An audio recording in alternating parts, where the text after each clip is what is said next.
Redban coming to you live from the Comedy Mothership here in Austin, Texas for a brand new episode of Kill Tony. Give it up for Tony Hinchcliffe!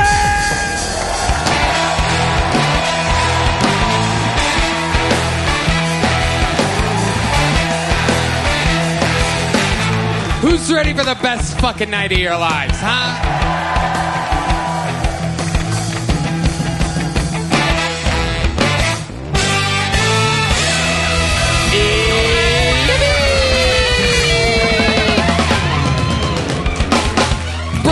Redban, ladies and gentlemen, and the best damn band in the land, huh? Fernando Castillo, Raul Vallejo, Carlos Sosa, Nachos Belgrande, Michael Gonzales, Big Mike on the drums. This is Sean Greenberg joining us again here tonight. Matt Muehling's away. The great John Deas on the keys. And this is, believe it or not, the one and only, the great and powerful, the force of nature, D Madness on the bass guitar, everyone. Oh my God, what a special, there's a special vibe in the room tonight. Before we get started, here's a little bit more from the amazing sponsors that made it all possible, other than Blue Chew, ZipRecruiter, and Shopify, who are exclusively the sponsors of this episode. Here's the others.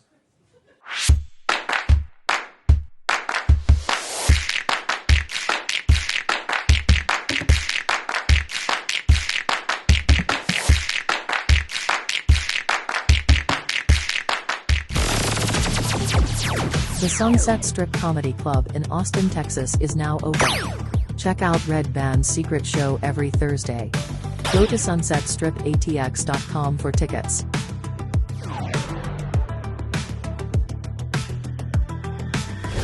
You guys ready to start tonight's show? You know, every single week I book two of the best comedians in the world. We're really doing it, Redban. We're really doing it. And this week is no different. It's not St. Paddy's Day, but they are both extremely Irish. One is one of the greatest MCs in Comedy Store history, the first man to ever bring me on stage, May 7th, 2007. And the other one is truly one of my favorite comedians, one of my favorite drinking buddies. They're both two of my favorite comedians. Make some noise for tonight's guests. It's Chris O'Connor and Ryan O'Neal, everybody. Monsters. Two of the funniest people I know. Ryan O'Neal, Chris O'Connor. It's the O episode of Kill Tony. Welcome to the show, guys. Ryan O'Neal, Chris O'Connor. What an exciting start to the episode. Guns a-blazing. Everything is happening. Ryan O'Neal has the Slop Quest podcast, and he's at Ryan O'Neal Comedy on everything with two L's. Chris O'Connor is one of the stars of the show Tires. I don't know if you guys know the #1 comedy series in the world. He's in Cleveland on August 15th and 16th. ChrisO'Connor.com, literally the world's worst website for tickets. Chris O'Connor. Is there an apostrophe in that website? No. I tried. He is Chris O'Connor Comedy on everything social media. Very, very exciting. We are going to have some fun tonight. You guys, Ryan O'Neal was a guest, I believe, very early on, 11, 12 years ago. Belly Room, Main Room. You've done it all. I've done it all. First time at the mothership. Ryan O'Neal moved here this week, one of the best comedians in the world. Thank you. Chris O'Connor moved here last year, one of the best comedians in the world. Fuck yeah. It's very exciting. But you guys know how it works. You've all done it. 230 tonight, ladies and gentlemen. 230, waiting in a bar next door, hoping that they get pulled out of this bucket. I'm going to let the world's palest woman pull the first name here. There's a lot of other things I could have made fun of. I don't know why you're getting offended. I chose pale, which is the nicest of the things I could have said. And hell yeah. So the first bucket pull is getting wrangled. You guys know how it works. When I pull their name out of the bucket, they get 60 seconds uninterrupted. You know their time is up and you're the sound of a kitten. That means they have to wrap it up then, or else they bring out the angry West Hollywood bear, which rudely interrupts them. And then I conduct an interview, and me and my esteemed panel all fucking have fun figuring out what else they should talk about or what else about their lives is interesting. They go from a comedian to a podcast guest in 60 seconds. The whole thing's improvised. Anything can happen. You guys ready to start tonight's fucking show? Well, while we go wrangle that first bucket pool, we are going to watch a golden ticket winner start the show with a brand new minute, everybody. The calm, cool styles of Make Some Noise for Colin Sledge, everyone. A new minute from Colin Sledge. Thank you. I'm here to bust it wide open. Okay. I got picked on in school when I was growing up. One time this kid put a sticker on my back that said, "Kick me." He thought that was funny. So I put a sticker on his back. It was just a target. He was like, "I don't get it." I was like, "You'll get it tomorrow." I was always nervous around girls growing up. I mean, I still am, but when I was growing up, my dad used to tell me, it's important to remember that girls are more afraid of you than you are of them.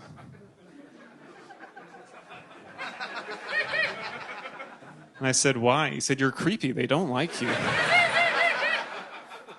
going to be alone for a long time. My parents didn't really believe in me sexually when I was growing up, you know. Like one time my parents found this girl's panties in my bedroom. My dad confirmed, he's like, "So you think you're a girl, huh?"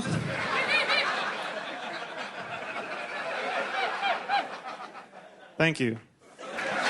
He's done it again. Another strong new minute by the dry stylings of Colin Sledge. Hey. Welcome back, Colin. Thank you. Is this true? Were you bullied as a kid, kind of? Kicked me? Somewhat. Nothing too hardcore, but Right. yeah. Okay. How about as an adult? Are you bullied as an adult? Only on this show. Perfect. Absolutely perfect, Colin. And your dad, are you close with your dad? Yes, very close. I sort of live with them. Oh, you do? How old are you? I'm 30. 30. Living with your parents. Have you ever not lived with your parents? I went to Mississippi State for 1 year, and then I transferred back. To your parents' house. Yeah, well, I went to a college in okay. Houston. Yeah. See, I had a good year there, maybe. Something Okay, like that. 1 year in Mississippi State. So you've lived with your parents 29 out of 30 years, it says Yeah, here on that's my about right, yeah. spreadsheet that I have here. So what's your plan? What's my plan? Well, I was thinking about, moving, getting a place here so I could sort of be in both cities at the same time. Well, if you got a place here, you wouldn't be in the other city at the same time. Yeah, well, driving back and forth, I sort of hit a bird on the way here, and I don't want to drive back anymore because I have a guilty conscience now. Wow. You hit a bird with your car. It might have been two. I was... Was it some kind of jungle bird, perhaps, according to my co-host, Brian Redban? I think it was two doves. And I don't know if I hit both or just one, but I was... Jesus, were they turtle doves, perhaps? I don't know. I'm colorblind, so I'm You not might good have at the it. worst luck on planet Earth. If you hit turtle doves, that means you're going to have a rough Christmas, from what I know. Yeah, it felt spiritually very damaging. Yeah. Damn. No doubt about it. Tremendously bad luck. And doves mate for life. So if Yeah. you killed one of them, the other one's fucked. Yeah, don't remind me. I don't want to widow a dove. I kind of hope that I got both of them. You were asking about a job, right? What was your plan for a job? I think he just wanted me to move out of my parents' house. Yeah. Yeah, but he was like, what's the plan? You're like, let's just get another place. Well, Yeah, yeah. I mean, I teach piano and I do comedy. And, Oh, sick. Yeah. Do you like living with your parents? It's pretty, yeah, we're close. It's pretty chill. I have a garage apartment, so there's some degree of space. Yeah, just make sure your dad doesn't warm up the car in the morning. You fucking die, dude. So how long have you lived in the garage? I guess when I moved back from college, they might have built it so I would be further away from them. But yeah, it was Call it around that time. college? Huh? College? College? Okay. Did I say it weird? Yeah. I'm sorry. So it's separate from the house. There's Yeah. not a direct doorway. Yeah. Okay, that's exciting. Yeah. But when you say garage, does it mean there's a garage door on the front? Well, there's a garage door, and then there's a regular style door next to it. But But that's just all you in there. There's no cars in the garage. Well, there's one car in the garage you can pull in the garage. So you sleep next to a car. No, there's an apartment above the garage. Oh, it's above. Yeah, it's a garage apartment. Okay. Yeah, I don't sleep next to the car. I mean, you're so close. You're saying it like I'm the asshole. You sleep directly above a fucking car. So whether it's your next door neighbor or it's just below you, you're next to a fucking car. Yeah. Up or down, side to side. Yeah. From. That's fair. You're next to a car, buddy. Yeah. Basically, the car is on the bottom bunk. Mm-hmm. You're in bunk beds with a car, as far as I'm concerned. What kind of car is it? It's my stepmom's BMW. Oh, wow. Yeah. Wow. Seems like there's one thing in that garage that your parents don't want to live without. That's good. It's the BMW. Mm-hmm. Do they ever hint to you that it's maybe time to, like, get away from them? Not really, but, I sort of feel like it is time anyway. Do you have siblings? I do have a brother. He lives in Honduras. See? Your brother is in moved the very far opposite away. of your parents' garage. Yeah. It's incredible. In fact, in Honduras, there's a chance of hitting an actual jungle bird.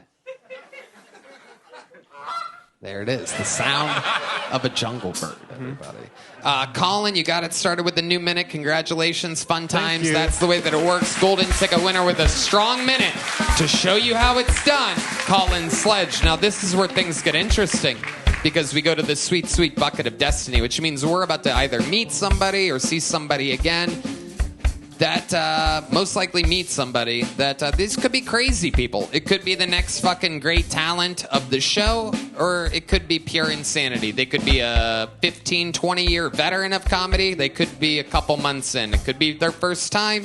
It could be whatever. You get it. Ladies and gentlemen, your first bucket pull of the night goes by the name of Surge A.M. Surge A.M. Here we go.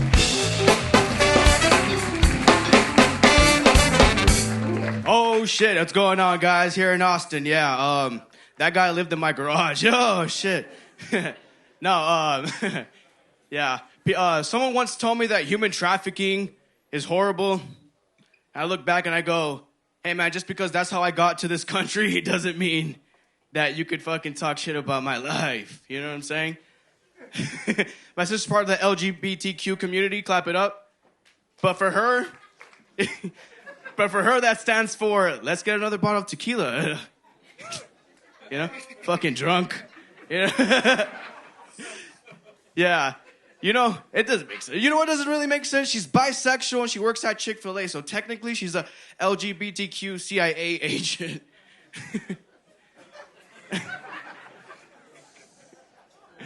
Yeah. Immigration got her last week. Yeah. People will say I'm a happy drunk, just hasn't gotten drunk enough. Like, have you ever woken up still drunk, driving on the street? All right, Serge A.M., thank you very much. Wow. Repeating his name at the end of his set like he wants you to remember where you saw that magic come from. Serge A.M., forget the name. Wow. How long you been doing stand-up, Serge? I've been doing it for about a year.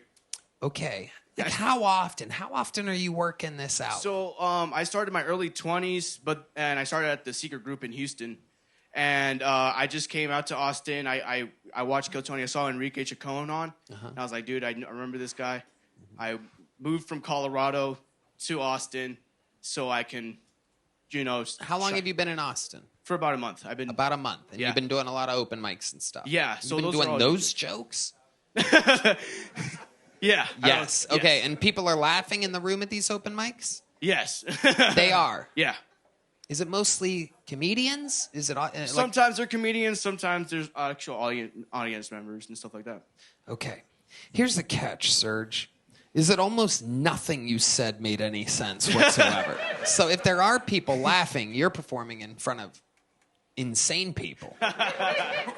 That's the good news and the bad news. Heard, yeah, I got you, yeah. Ryan O'Neal. This is why we can't have Latinos anymore, sir. Yeah. You're fucking it up. Yeah. Yeah, you're ruining it for everybody. Your first joke, that guy sleeps in my garage, but we just talked to him about how he's slept in his parents' garage for 29 out of 30 years. Man. The other year is Mississippi State, so that didn't make sense. Yeah. Human trafficking, people complain, but that's how I got here. Not really a joke. Sister's gay, but she's LGBTQ. Let's get another bottle of tequila. Doesn't make, not a joke. Yeah. Like you're calling, well, my sisters are drunk. Like that's a setup. Yeah. She works at Chick-fil-A, which makes her LGBTQ CIA. Why? Why does that make her CIA? Working at Chick-fil-A. Explain that one. Let's just go with that one. I have questions. I have more questions than a 60-second set should ever have about specifically your I don't even care about your life. I'm obsessed with how weird that set was. So explain the CIA Chick-fil-A thing. Fuck, I don't know. I just, You don't know? No, I do. You wrote it. You should at least have some fucking weird theory. I thought about the letters, and I just added the CIA at the end. But if it was Chick-fil-A, why would it be CIA? No, huh? Don't look at the audience for help. His sweaty armpits. I was just like, oh shit, my bad. No. Stick with me up here, buddy. I'm getting easily distracted. Yeah. So, I don't know. I fucking came up with it. I was drunk one night and just thought about it, and I thought it was funny. I don't know. Jesus Christ. I think it's a good joke. Thank you. I think it's a good joke. Serge. Look, he's just setting it. He's an artist. He's just setting the table. He doesn't have to feed you. You know what I mean? You know what I mean? And then at the end, you said your sister got deported by immigration, but that didn't happen either, right? Yeah. No, it did not happen. Right. Is your sister really gay? She is gay, yeah. How do you know? She has a girlfriend. Okay. Do you have a girlfriend? I do not. What do you do for work? I'm a server at the moment, yeah. You're a server? Yeah. Okay. Yeah, at a restaurant called Sawgrass. Okay. Yeah. Oh, you made a noise there. You like Sawgrass? You do? What do you get when you go to Sawgrass, D Madness? I get Tell the truth. Oh, you're saying steak? You're lying. No, I'm not. No, really? No, my ex-fiance took me to Sawgrass for the first time. I love it. Okay. Okay, D. Real answers from the great D Madness. A steak. Hell yeah. Ex-fiance. That's a sad... Is it real? Oh shit, you got D mad already. Maybe for you, motherfucker. Sorry, you guys can't hear what he's saying. Might be sad for you bitch ass punk ass bitch. D does not let anyone get a fucking thing in on him, by the way. Nope. D, how do you like your steak? Medium rare. Medium rare? Fuck yeah, absolutely. Abso-fucking-lutely. All right. Serge, what do you do for fun? Give us one good redeeming quality about you. Something that's going to make this whole room like you out of fucking nowhere. I used to make music and stuff like that. What kind of music would you make? I just freestyled and... Listen to the noise the crowd makes when there's someone that we all know will not be good at freestyling. There is a 0% chance this is going to go good. This is going to be incredible. Chris O'Connor. It's just letters. LGBTQCIA. I was having a really good day up until now.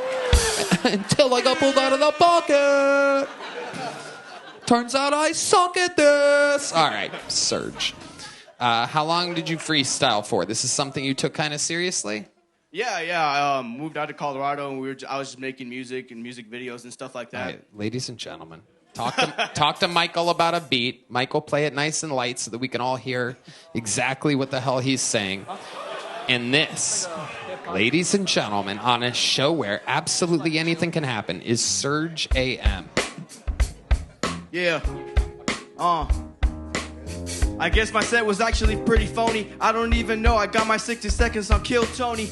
Clap it up. Here we go once again. When I shine, I will never show anybody that I pretend. Yo, fuck it. My sister is gay.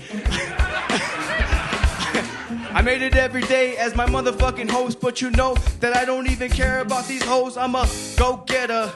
Yeah, that's me. Everybody knows when I never fucking sleep, I write stupid jokes. Yeah, that was exactly how I thought it was going to go. Serge, here's a little joke book.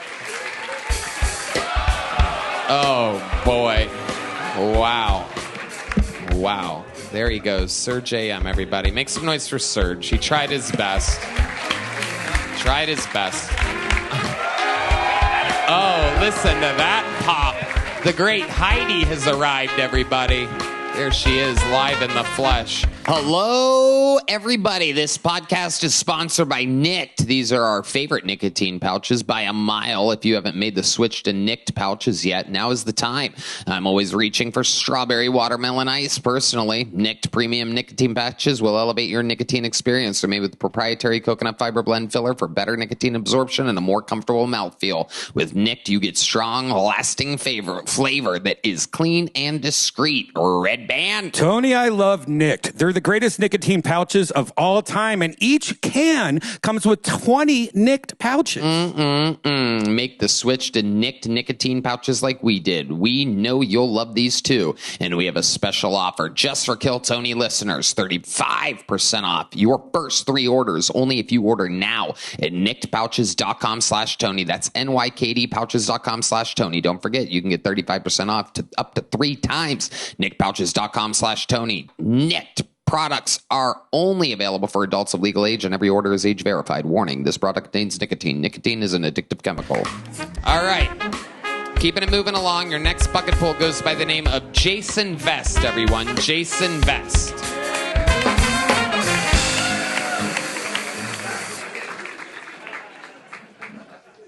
I lost my virginity at the Asian massage parlor.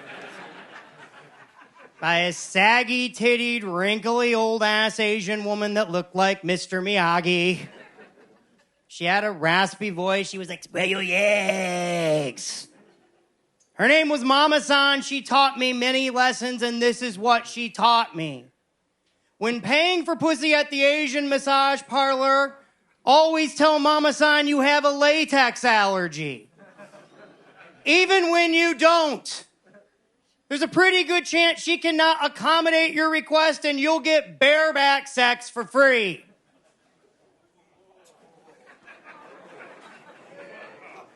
Make sure your happy ending ends with you nutting in that bitch's cervix.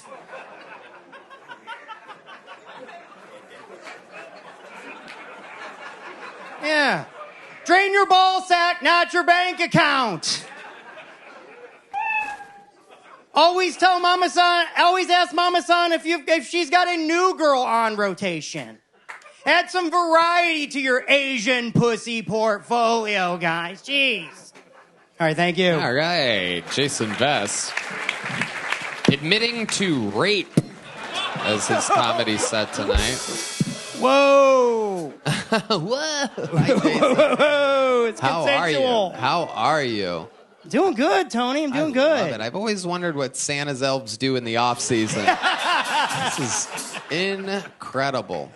So last time you were on this show before, and you talked about a lot of crazy like sex stuff, and here you are, guns a-blazing, right on brand. Is any of this true? Oh yeah, I'm the Anthony Bourdain Asian pussy, man. I was always going to massage parlors. Wow. And what happened? You said that like it's in the past now. You no longer go? I'm reformed, and now I just help men achieve success by giving advice, helping my brethren out. How did you reform? How did I reform? I got married. Okay. And she said, well, you can't be having sex with Asian pussy anymore. So I've been married for 20 years, guys. 20 years. Wow. 20 years. No one's excited about To a woman. She's going to love this set. Yeah. Amazing. So, Jason, remind us, how long you been doing stand-up? 5 years. And what do you do for work? I'm retired from the National Guard. Whoa. Wow. Thank you for your service, I guess. Where did you serve exactly? The North Pole.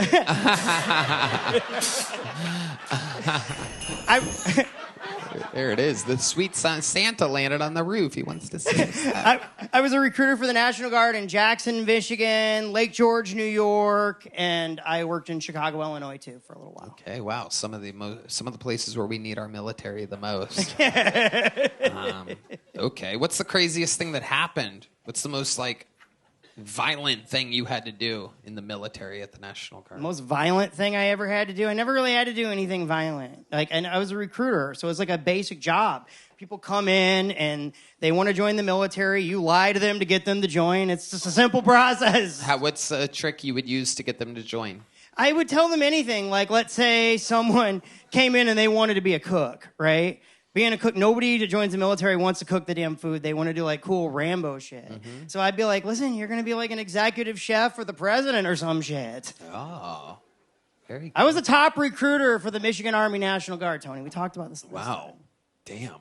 Brag a lot. Braggadocious. Incredible. Okay, Jason, what's something interesting about you that we didn't find out last time you were on the show? Something interesting about me, I am a compulsive eater. Oh, okay. Let's talk about it. My wife's got to hide the peanut butter jars. I am a compulsive eater. I'm a recovering alcoholic, and I just traded for food.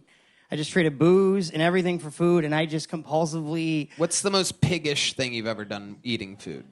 I spent $45 in DoorDash from Whataburger. Wow. That's actually not that bad. Yeah, that's like I seen your food order. I follow you. Yeah. Those middle of the night Instagram stories by Redban. Wendy's. Oh, yeah. No doubt about it. Jason, what does your wife do? My wife is a photographer, and she works for an orthodontist office, and so she runs a call center. She works from home, and she helps me edit my videos. Uh-huh. And remind us, what kind of videos are you making, Jason? I make content. I make a lot of massage parlor videos where I use my past experiences to help men get Asian pussy. I do that as a service, Tony. No one needs this advice. Yeah. No. Yeah. Have you been? Yes, you just pay for sex. It's great. No. That's the point.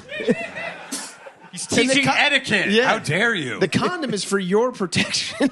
Oh, no, I go bareback, brother. Bareback. Jesus Christ. Oh, my God. Jeez. Bareback. You are the fucking weirdest dude. Can't quite figure it out. You're an interesting guy. What's the craziest video that you've ever made? The craziest video I ever made was a true story. So I got on Kill Tony the last time, and my social media clips blew up. I told a drunken story. And these big corporate whiskey lobbyists reach out to me and ask me to make content to get people to stop drinking Crown Royal because in Canada, they're throwing American whiskey off the shelves over this Donald Trump tariff bullshit. Mm-hmm. And they wanted me to make videos. And first off, I grew up in Michigan on the Detroit border. I didn't feel comfortable doing it. And the guy was like, it's $700 for a 30-second video. I'm like, fuck Canada. Some of the best stories are drinking American whiskey, am I right? Jack Daniels, hell yeah. Fireball. Yeah. All right, Jason. What size joke book did you get last time? I got a big one. Okay, well, guess what? Here's a little something to add to your collection. It's a little one. The first catch of the night, Jason Best. There he goes, everybody. Whoa. Accidentally ripped this in half. That's a first. Ladies and gentlemen, make some noise. You guys having fun out there, huh? A couple of very odd bucket pulls to start the show, but it's okay. Make some noise for your next bucket pull. Patrick Lake, everyone. Patrick Lake.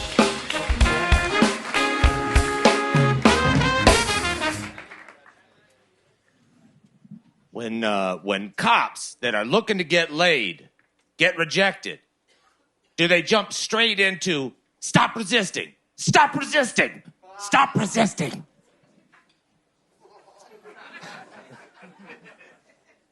A doctor's office from my hometown was raided. The doctor there was arrested and charged with crimes related to trading sex for pills and sexual imposition on patients. And as a patient of that practice, when news broke, I couldn't believe that someone told. That was Dr. Feelgood. I went to Doc for back pain. and everything started normal enough. Doc started checking me over and then doing those resistance checks. You know, don't let me push your arm down. Good. Then the other side. Good. Don't let me pull your pants down. Wait, what? But before I could say anything, my pants and drawers were at my ankles. And Doc said, don't let me make you come. Whoa, doctor.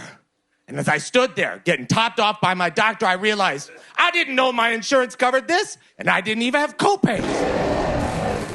Patrick Lake. Hello, buddy. How are you? Doing well. How are you doing? Good. How long you been doing stand-up, Patrick? Just celebrated 3 years. Okay. How did you celebrate? By being worse than ever? Did you celebrate by burning every joke you've ever written and starting from absolute scratch? That's something like that, yeah. Okay. Yeah. All right. Okay, where was this 3 years at? Hell? I'd imagine that if you die and go to hell, you're the full-time comedian and you just keep doing your act 24 hours a day and everybody has to stay awake and watch it all the time. Yeah. Was it in hell? Close. Dayton, Ohio. Dayton, Ohio. Yeah. Pretty close. Yeah. One of the closest cities to hell on planet Earth. Patrick, what do you do for work? Material scientist was how I spent most of my What exactly is a material scientist? A nerd. I've got a background in chemistry, chemical engineering, and then specialize in nanomaterials. So, What exactly are nanomaterials? It's like an additive to composites and parts. Excellent properties into like aerospace and defense applications, mostly used by the military. And Do you have to wear like a hard hat or a mask or something? Yeah, occasionally, yes. Yeah. Like a mask? Mask, yeah. Okay. Is it dangerous? I mean, it can be if you were like trying to eat it or breathe it. Yeah, but as long as you handle it safely. Have you ever seen anybody eat it or breathe it? No. Okay. No. You've never seen anything go wrong with nanomaterials? I personally have not. No, I'm trying to be safe practices and all. Are you thinking about all that fucked up shit while you're working on nanomaterials? I know. I got into comedy as like a, kind of a release. Kind of See, let's just take the night off. You ever drug and rape chicks in a hospital? Just trying to relax here, guys. Just trying to. My doc got me started off on the wrong foot. Yeah. Okay. You married? I was just recently divorced. How recently did you get divorced? Like it finalized 2 months ago. 2 months, fresh on the market. How long were you married for? 15 years. 15 years. Explain to me what went wrong. I think it was an accumulation of things, but it came as a big surprise to me. I thought we were in counseling, and then. Let's talk about the accumulation, if you don't mind, because this is the most interesting thing about since you arrived at the stage. Okay, the interview here is like kind of raw. Yeah, nanomaterials. Yeah, pretty. Yeah, nanomaterials wasn't cutting it. So when you say there was an accumulation of things, that the 15 years went wrong, what do you mean exactly? Well, she was catching a lot of bodies during those 15 years. And Whoa, okay, all right. Damn. How do you know she was catching bodies? Yeah, there were lots of signs. Yeah. Can you give us some of the signs? We're all very interested. STIs. Oh, shit. Okay. Now we're talking. This is very compelling. Give this guy a round of applause, huh? That's what I love about this show is all of a sudden it just hits you out of nowhere. And at least I'm on the edge of my seat. Ryan O'Neal, you feel good about this, right? Yeah. Was this all happening while you were collecting turquoise? Like what? Yeah.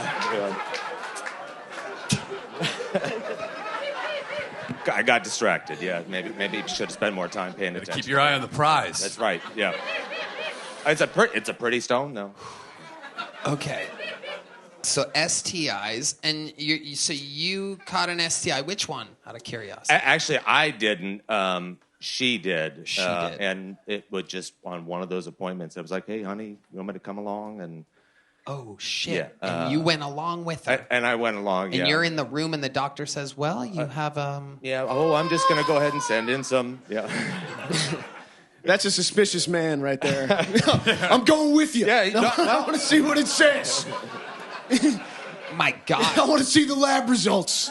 Yeah, I find this so compelling. So can you kind of paint the picture for us? Yeah, I mean, like, she had a fishy smell, and I was like, honey, this is, that'll do it. this is a little bit odd. And then, she was kind of trying to glaze past that with the doc, and I was like, hey, honey, what about that little fishy smell? And then, the doc did a swab, and as soon as she got close to my then wife, she said, oh, nope, I'm going to call in a prescription for antibiotics. And I said, well, do I need some too? And she said, oh, no, you'd be fine. There's only a... You sure she's just not Filipino? Oh, shit, known for the smell. So the reason why you didn't need a swab, I'm guessing, is because you guys weren't actively having sex? Yeah, the thing that she was diagnosed with there was BV, bacterial vaginosis, which apparently us fellas don't have to take something for us. Right. So, so did she admit to you, like, on the spot, on the drive home? Oh, no. She's going to deny till she's dead. Tanning all bed. the things, yeah. So she And it's stays just like, denying. yeah. But how do you know You don't that get these things. How do you know that she definitely did something? I mean, there were girls' trips, and there were, there's... she left her message board open on the computer at home. So, what messages did you see, just out of curiosity? I mean, making plans for meetups in the woods when she'd go on. She's a run. Yeah, in the woods. Yeah.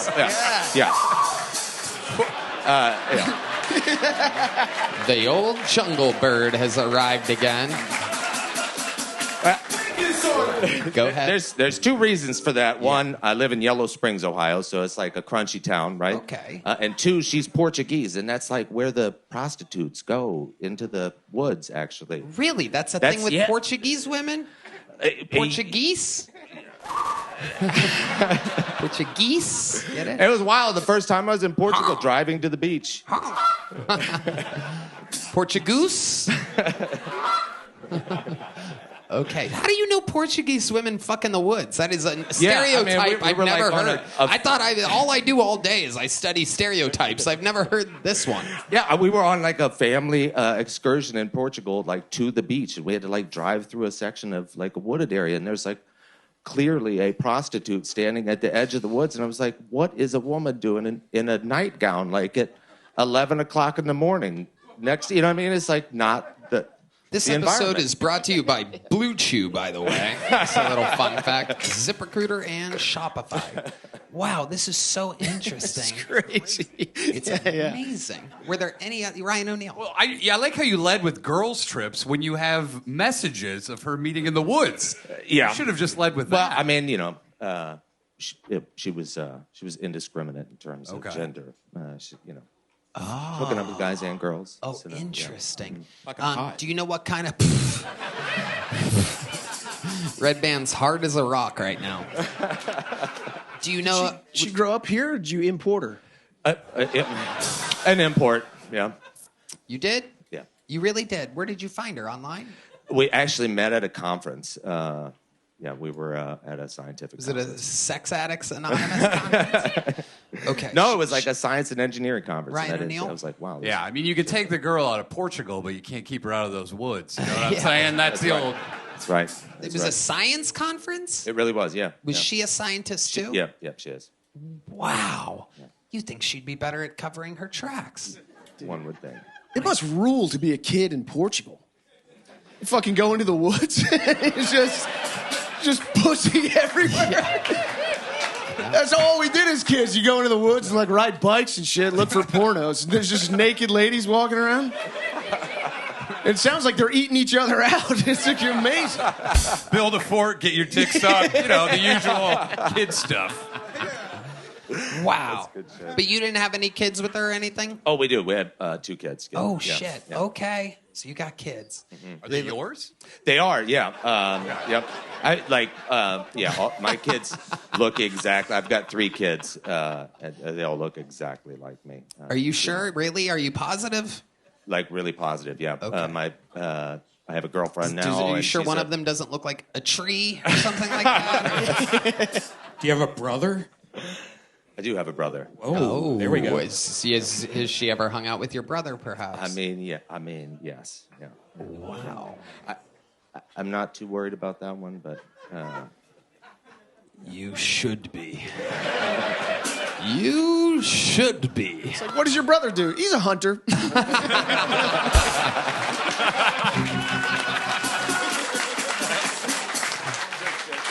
Amazing.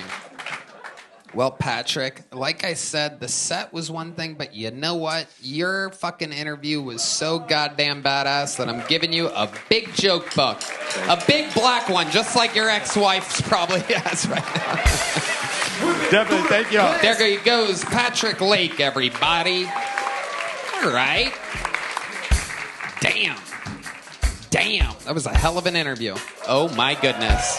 This podcast is sponsored by Open Phone. If you're running a business, you know that every time you miss a call, you're leaving money on the table. When every conversation matters, you need a phone system that keeps up and helps you stay connected 24/7. That's why you need Open Phone. Open Phone is the #1 business phone system that streamlines and scales your customer communication. It works through an app on your phone or computer, so no more carrying 2 phones or using a landline. Redban. Tony, guess what? I loved Open Phone. Oh. I love it. It's the best business phone system out there. Hands down. With Open Phone, your team can share one number and collaborate on customer calls, texts, and have a shared inbox. That way, any teammate could pick right up where the last person left off, keeping response times faster than ever.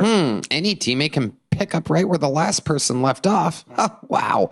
Open Phone is offering our listeners 20% off your first 6 months at openphone.com/KillTony. That's OPENPHONE.com/KillTony. And if you have existing numbers with another service, Open Phone will port them over at no extra charge. Open Phone. No missed calls, no missed customers. All right. This looks like a brand new name. I know it for a fact. That's always exciting. Make some noise for Wisdom Anderson. Wisdom Anderson is the 4th bucket pull. God damn, that was a bad bitch up here. Shit! Where'd y'all find her at? God damn. Let's get to the minute. Like, I heard y'all talking about stereotypes earlier, and I probably did the blackest shit you could probably do. I got fired by a white woman on Juneteenth. Like, I mean, how the fuck does that even happen? I thought that was the one day y'all was supposed to chill on us. Just the one fucking day y'all was supposed to chill on us. But God is a colorful asshole like that, because if he wouldn't have did that, I wouldn't have been here. So I'm like, I know you was looking out for me. But I should have known, though. Some shit started to happen different in my life.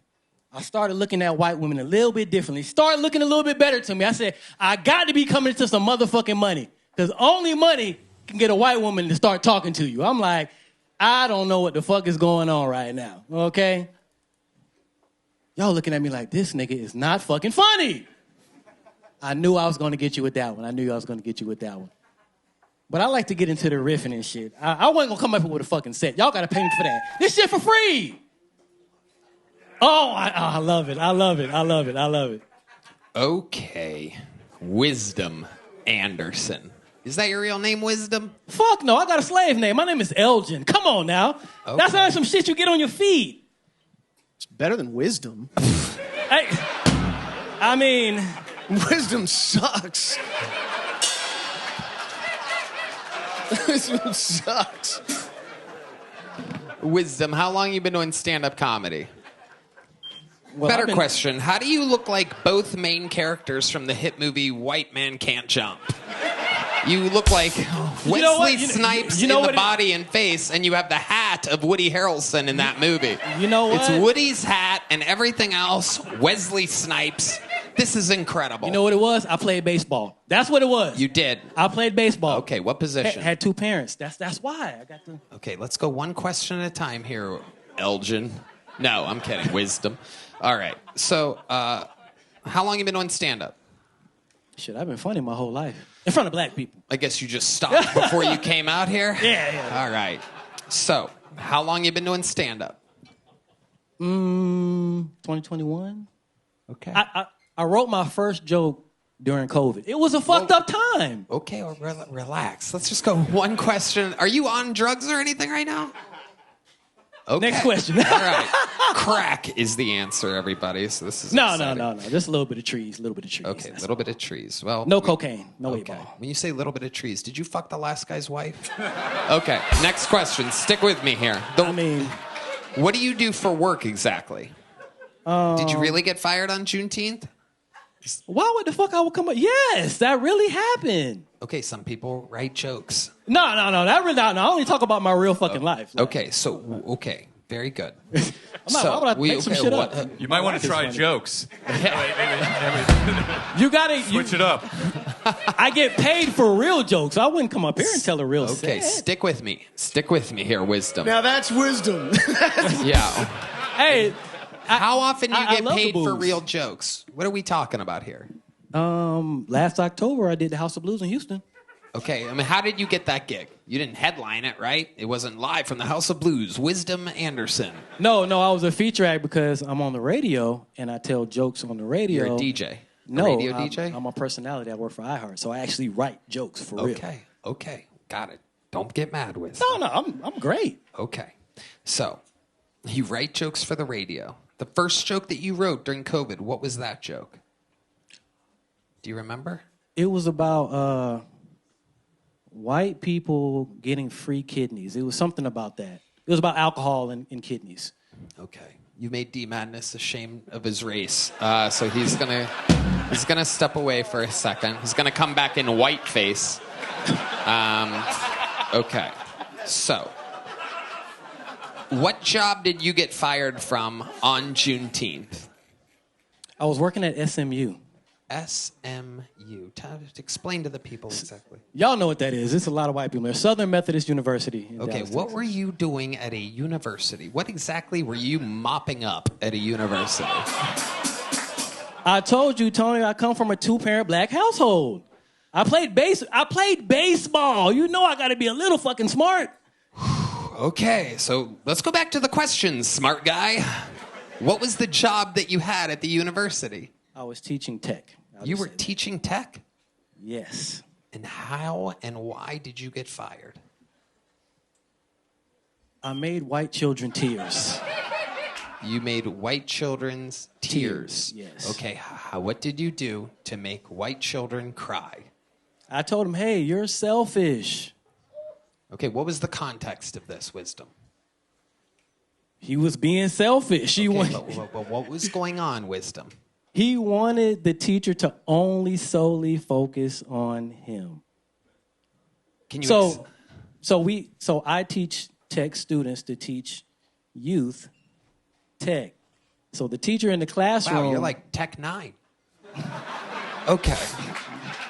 Let's just get off of this whole confusing university thing. The ring around your neck. Whose ring is that? Where did you get that from? I mean, Amazon, you can find anything. You bought that off Amazon? Yeah, why wouldn't I? Why would I buy real gold? I can't really get that shit from Africa. Shit, why the fuck would I buy real gold?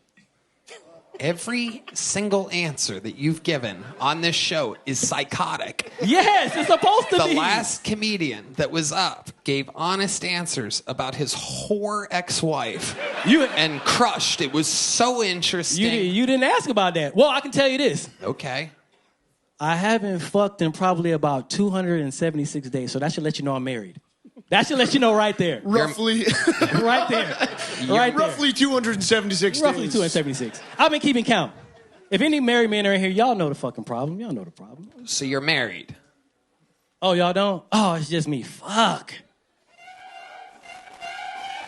I'm trying so hard with you. You are on the show right now. Do you know this? Yes. Okay. You're married.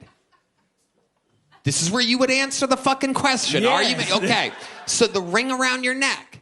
When I asked, what's the ring? It's not a wedding ring. Okay, it's just a random ring. Just a random And you ring. don't wear a ring on your finger. No. Okay. Why? When you're not fucking at home, I gotta fuck somehow. My side bitch let me fuck.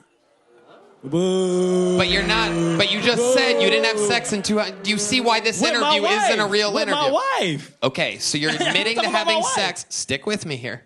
You're admitting to have sex. This is why radio is completely dead, by the way.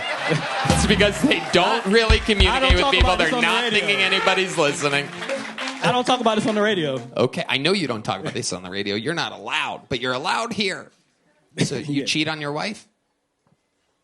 You already said it. I'm black. Now I'm just trying to ask you. I'm trying to confirm, or where you could go, no, I was kidding. Look at me. You know bitches want to fuck me, Tony. Come on now. Oh, my God. Dude, I tried so hard. There he goes. Wisdom Anderson, everybody. There he goes. It's okay, Wisdom. There you go. There he goes. Wow. The rare, uncharismatic black man. Very rare. A rare bird, if you will. A rare bird. No, that's not the blackbird. No, it's the rare African bird.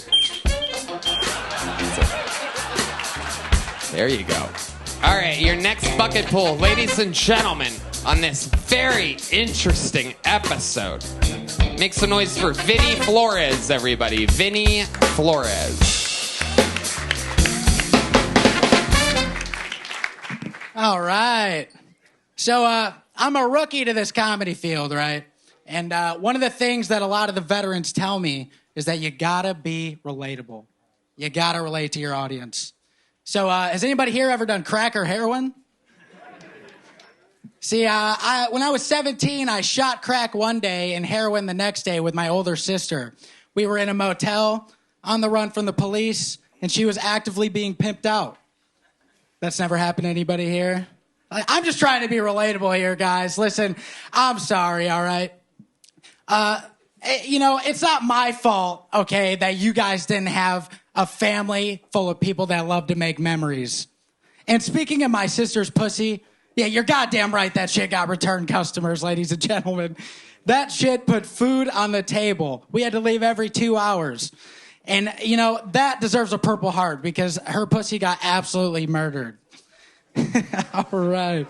Thank you. That's my time. Okay. Vinnie Flores keeping the exact momentum of every bucket pull so far tonight. This is incredible. Is it just completely insane people signing up now? It's exciting. No one wants to make it anymore, huh? People just want to come up here and absolutely just fucking flop around. Vinnie, how long have you been doing stand-up? About 5 months now. 5 months. Yes, sir. What made you start? The show is a big reason, and also I went to stop this show. We are no longer contributing to a positive comedy environment in the world. Okay. What do you do for work, Vinnie? I work at a bar right now on 6th Street. You're a bartender or you're a door guy? Door guy, bar back. Okay. Yes, sir. And how long have you lived in Austin? About 5 months now. Where'd you live before that? Michigan. Michigan. Yes, sir. Wow, the rare Michigan Flores, huh? Yeah, there's a few Mexicans out there. What were you doing for work in Michigan? I was a welder. A welder? Yes, sir. Why aren't you welding here? That's a good paying trade. I have about 4 years experience, and everyone out here's got like 20. So it's super competitive out here, so I have a hard time. Interesting. Unlike comedy, right? Yeah, I get it. Like, let's go somewhere a little easier. Wow. Vinnie, is it true about the crack and the heroin? Yes, that's all true. Let's talk about that. Tell us about your history with crack and heroin. So I'm half white, half Mexican, and my white side is like Michigan white trash pretty much. Mm-hmm. So, yeah, my mom was addicted to heroin, and I ended up... I tried it one time with my older sister, and then after that... How old were you when you tried it? I was 17. You were 17 years old, and did you inject heroin or smoke it? Injected it. Wow. So 17 years old, you had never done it before. Had your sister been doing it? Yeah, but she was actually on the run from a halfway house, so she had been given like some pill or something to where she couldn't take opiates, so she was shooting up crack. So that's why the day before I ended up shooting injecting crack? She was injecting it, yeah. Yeah. You like melt it down with vinegar, I guess. Wow. I guess. He's like, I don't know. Wow. Wolfgang fuck over here. Just fucking teaching us how to cook crack. Wow. So she helped you do it and showed you how to do heroin? I actually had to kind of coax her into it because, listen, I was young and at the time I was like, I'll try anything at least one time. I want to experience the world, I guess. This is good for the world to hear what goes on to Michigan 17-year-olds, everybody. This is the dragon that they're chasing. So tell us about the first time the heroin hit those veins of yours. So like I said, I already shot something the day before, and she told me that the first time you shoot something, you would puke. So I guess I kind of got that out of the way. And yeah, I was just sitting on the hotel bed, and it hit me like a brick wall. And I just remember watching The Simpsons and trying to laugh. And it was like a zombie laugh, like, and then I just passed out, and I woke up wanting to do more heroin immediately. And so you started looking for heroin. Yeah.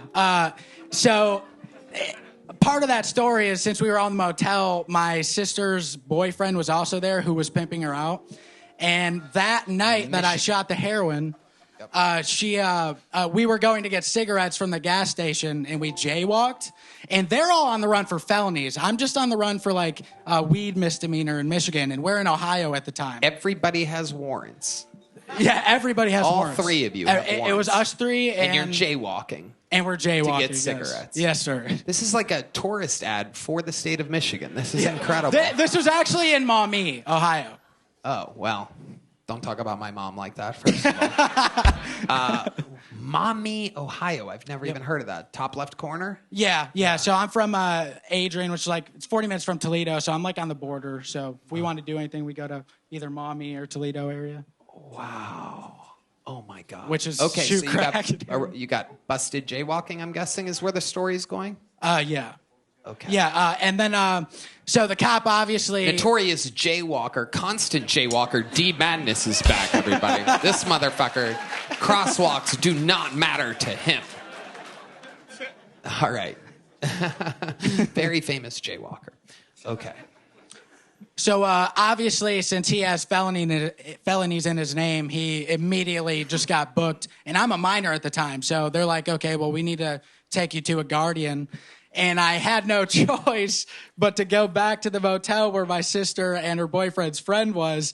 And luckily... There's a boyfriend's friend now, all of a sudden. Keep going. Yeah, there was four of us. Okay. And then it could have been fucking her. I don't know. Everybody was fucking her. But... She marry a scientist right after this? Keep going. Just keep going.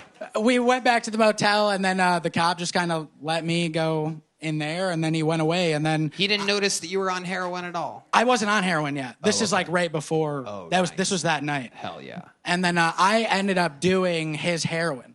But I couldn't do like what he would normally do, I guess. That's what she was telling me, because I would overdose. So I only did a little bit, and then... Skip forward, woke up wanting to do more, and turns out that the boyfriend's friend stole all the heroin and then just left me and my sister in the motel. And then we were kind of fucked after that. Best Thanksgiving ever, right? Sounds like you were fucked before that, too. It also sounds like every time you did heroin, you would just fall asleep and then wake up craving it. No real enjoyment whatsoever. Often when I asked people what it was like after they did heroin, they're like, oh my God, I felt like $1 billion. It's a feeling unexplainable. You're like, I went to sleep and woke up. Yeah, pretty much. I mean, I would say it is probably like the best drug I've ever done. I mean, the feeling of it was like... Did you feel like you were 5'9"?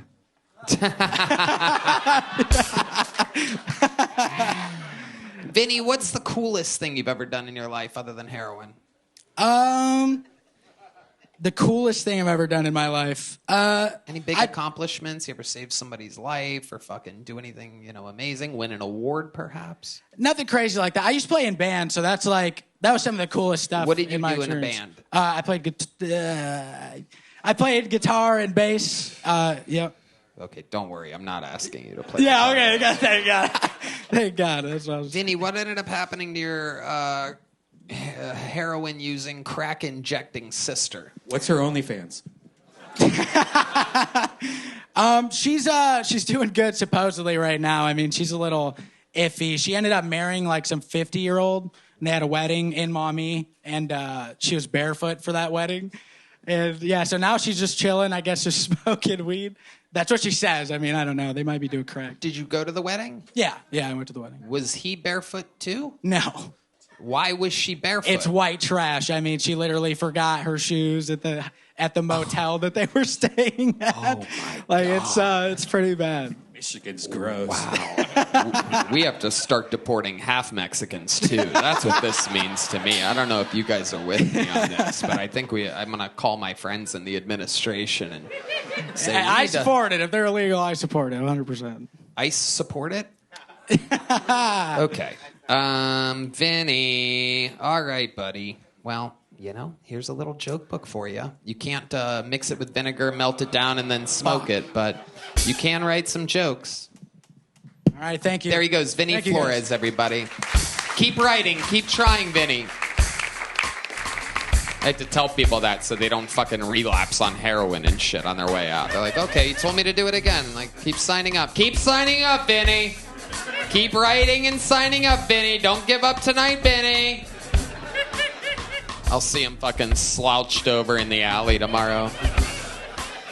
Okay, this is a moment that a lot of people have been waiting for.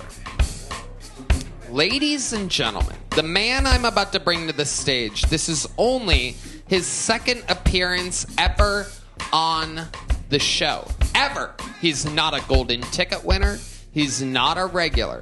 But the man went so insanely out of control viral his last time on the show that I absolutely had to bring him back. A disruptor of the force of natural moving comedy. Some people are saying the next big thing. Ladies and gentlemen, I present to you the long-awaited return of Timmy No Breaks.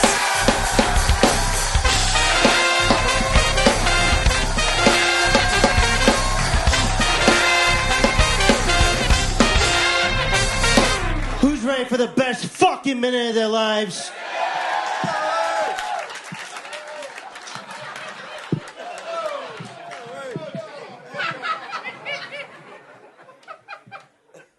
What do you do for a living? You're a student? Not what I'm looking for. What do you do for a living? Oh, fucking motherfucker. What do you do for a living? And you, what do you do for a living? Time check? All right, come on, guys, let's go. What do you do for a living? Fuck you, come on. And you, what do you do for a living? I'm just trying to find a natural way into this fucking sushi chef joke.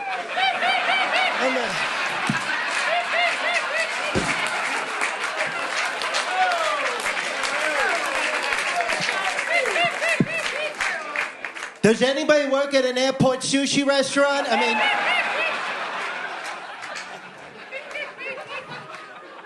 I relinquish my time. Wow. The hardest I've laughed all night. The long-awaited return of the force of 6th Street. Timmy No Breaks. All gas, no brakes. This guy left a dinosaur paw print size footprint on the show the last time he was on. Hard in the paint. Some people said the next big thing. Famously handed off his joke book to the man in the front row, whoever it was. And tonight, threw his sunglasses at a person in the front row. It's becoming Give him back. Trademark. Timmy motherfucking No Breaks has arrived back to the Kill Tony universe. Timmy, how we doing? We're good. I'm a little disappointed, to be honest. I told you I wanted Dan Cook. No offense. I mean, but fucking You what? wanted him on the panel next time you were on? Is that what you said? Yeah, I hit you up with some requests. I said a bucket of MHLs. I said Dan Cook, and none of them are his. So I don't know what the fucking. I tried my best to get him. Wasn't easy. We have to settle for Chris O'Connor and Ryan O'Neal tonight. You're Ryan O'Neal? Yeah. This is for you. You just got served, bitch.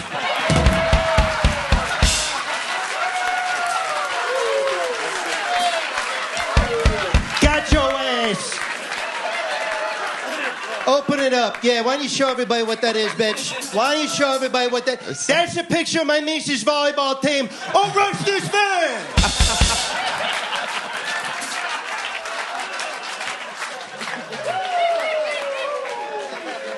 Wow. All gas, no brakes, indeed. The people's champ of Kill Tony. The people's golden ticket winner, bitch. That's right. The people's golden ticket winner. I'm going to pretend like you didn't call me a bitch right there. Because I like you. We're going to keep it that way. No disrespect. I respect what you're doing. I love you, Tom. Thank you, Timmy. I love you, too. So tell us, what does Timmy No Breaks do when he's not on stage? I mean, I recently got in some trouble. I went to play laser tag and brought a real gun. That was not good. Can I just say something? Guys, when I hit a punch, give me some fucking trumpet. I mean, what's going on?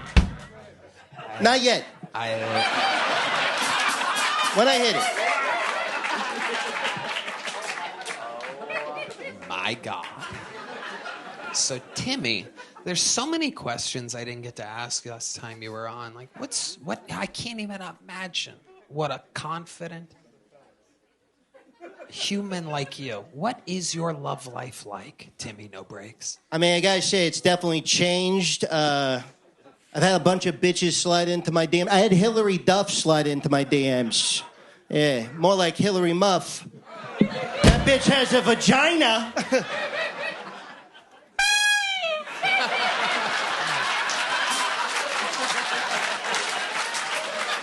Fucking Mr. Clean out your fucking ears. God damn. I'm sorry, Tone. I'm sorry. Doing my best. But fucking, Wow. So Hillary Duff slid into your DMs. Was this after the Kill Tony appearance? Yeah, it was after. You've really blown up from it. Tell us what life is like since that one appearance. You might be the most talked about human ever after only one appearance in the show's history. 12 and a half years of the show, and you might be, in 60 seconds in one interview, the most famous character ever. Yes, it's been great, I got to do David Lucas's fishing podcast, so I made it.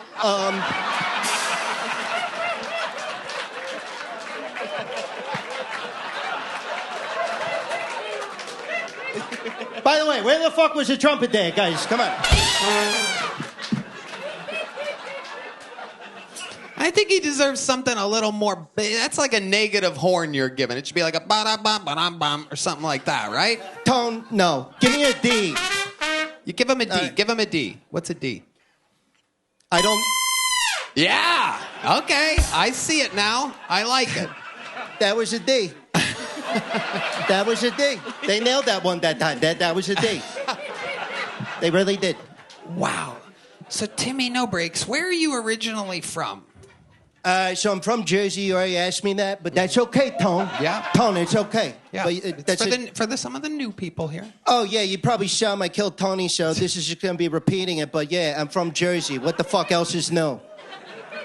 And is there anything that you miss about New Jersey?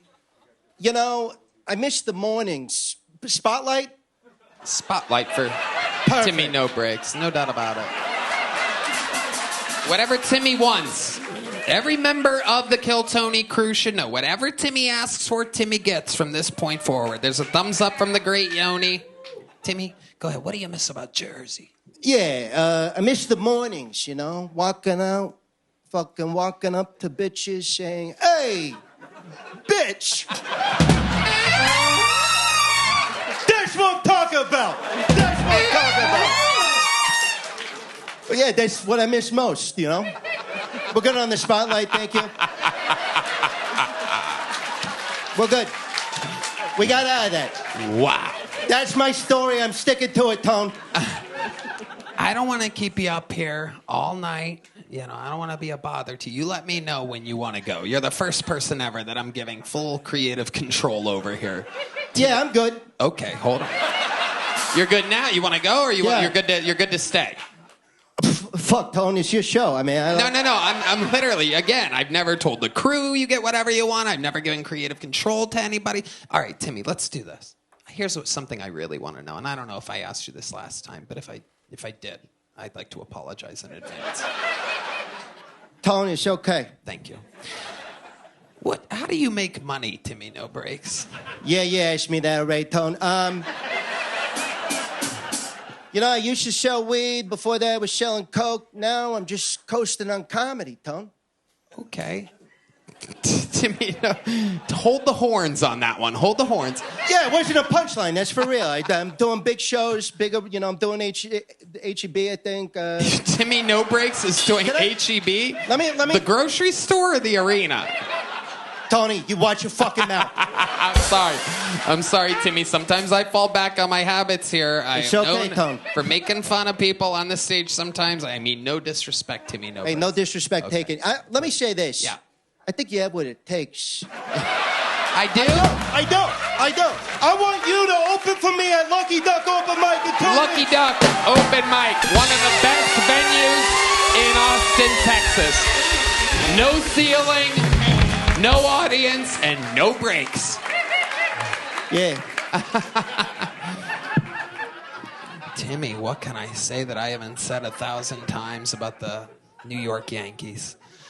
I mean, you are just an absolute fucking empire of your own. A one-man empire. Can I ask you, where do you get a jacket like that?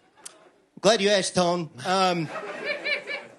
So my dad would take me in the spotlight.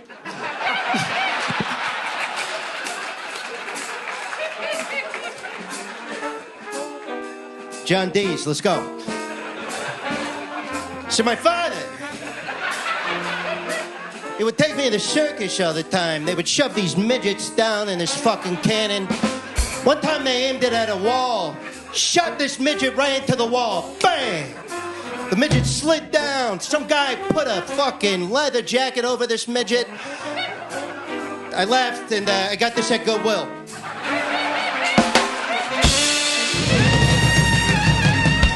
Wow. Yeah, bitch! Wow.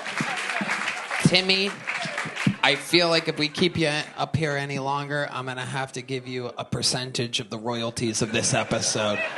And I cannot begin to do that. So, I mean, I'm going to, unless there's anything else you'd like to say or do, I'm going to give you, or we could talk about anything you'd like. If you'd like to ask me a question or anything, we could do anything you want.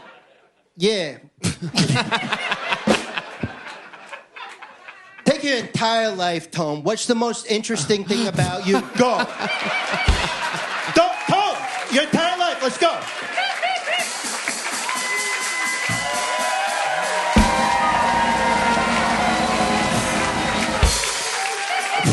Well, I mean, you know, it's a tough question. No, I mean, I guess the most interesting thing about me is probably that I'm... It's not easy, is it, bitch? Yay! Timmy No Breaks, let it be known that at this moment, I am, without a doubt, registering you as officially, without it, even though you don't want it and you don't need it, you are the newest official golden ticket winner of Kill Tony. You can come back anytime you want. The tour de force, the Sultan of 6th Street.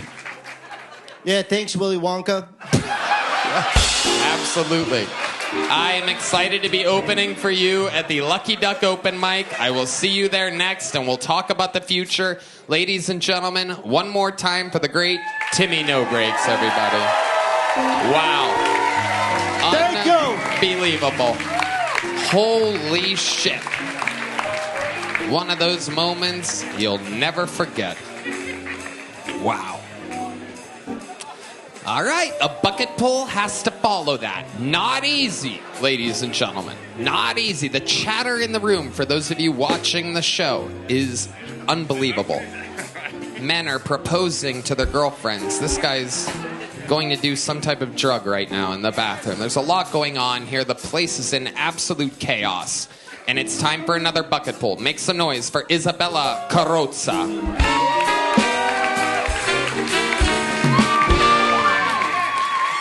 Hell yeah. My therapist introduced me to EFT tapping.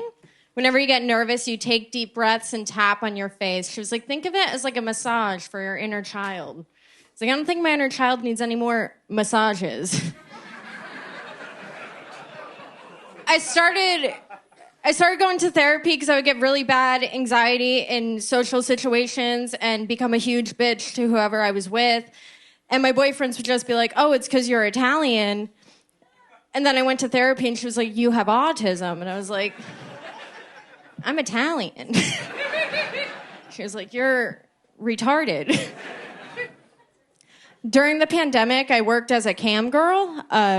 I didn't do anything. I just took my vibrator and did stand-up comedy with it. The men were like, shut up and pee. Sorry. Fuck. Is that 60 seconds? It was like 6 minutes. No, that was. Yeah, you got it right when you said it. That was it. Isabella Krosa, ladies and gentlemen. Isabella. Hi, Isabella. Hi. You've been on this show before, but it's been a while, right? Yeah, a few years. Okay, how long have you been on stand-up? 5 years. 5 years. All of it here in Austin? Yeah, mainly. Love it. What do you do for work? I'm unemployed. Unemployed. Yeah. How do you survive? I'm a stripper. Okay. Where are you a stripper at? I don't want to say because last time men came in and asked me to fart on them, which is a real thing. Redban. You naughty, naughty boy, Redban. Okay. Wouldn't that make you money? It did, but it was a lot. It was overwhelming. You ran out of gas. Yeah. All gas, no brakes. Wow. Did you fart on the guy? I tried. We went into the back for like an hour and I made like $2,000 and I was like, I'm trying. Because during the interview I said if men get too handsy, I fart on them. I was like, haha. But he took it serious and he went to the Red Rose and was like, wow. Yeah. I just said where fucked it. Wow. Went to the Red Rose. Bet it didn't smell like roses when you were done with them, huh? Isabella, how long have you been stripping for? On and off, like 6 years. Okay. What are some of the, other than the fart thing, what's some of the craziest stuff that you've seen? I imagine it's a lot. At a strip club. What is crazy stuff? I mean, sometimes like girls fight, but I feel like nothing really crazy. I've seen like, men will whip out their dicks and that's terrifying. Oh, that's crazy. Yeah. Redban. But like, it's kind of like, I just kind of show up and take money and leave. It's kind of cool. Yeah. Cool. It's an easy job, I guess. Uh-huh. All right. Guys, have what's the on and off? What brings you back into the game?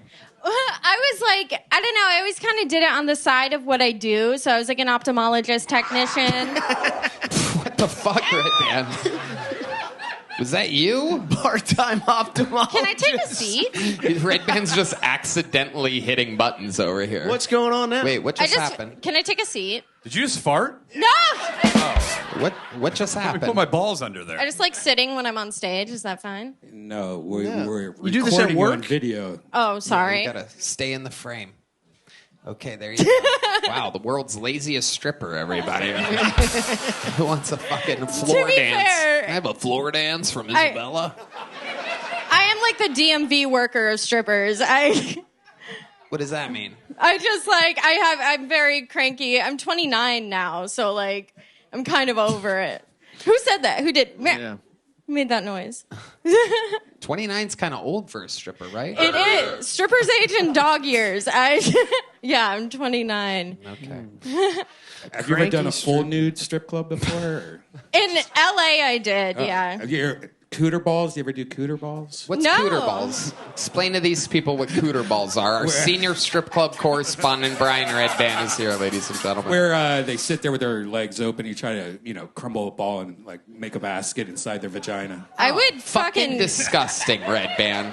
Fucking gross. I can't believe you would ask that. Have you ever done cooter balls before? No, I would climb to the top of the pole, let go. I would not do that. Okay. All right. Chris O'Connor. How'd you become an ophthalmologist? No, I'm not an ophthalmologist. No, I met the doctor at the strip club, and he was like, do you want a job? Yeah. Nothing crazy happens at the strip club? That's what you said before. That's insane. An ophthalmologist hired you? Yeah. I feel like I've gotten a lot of random jobs and stuff like that from dancing.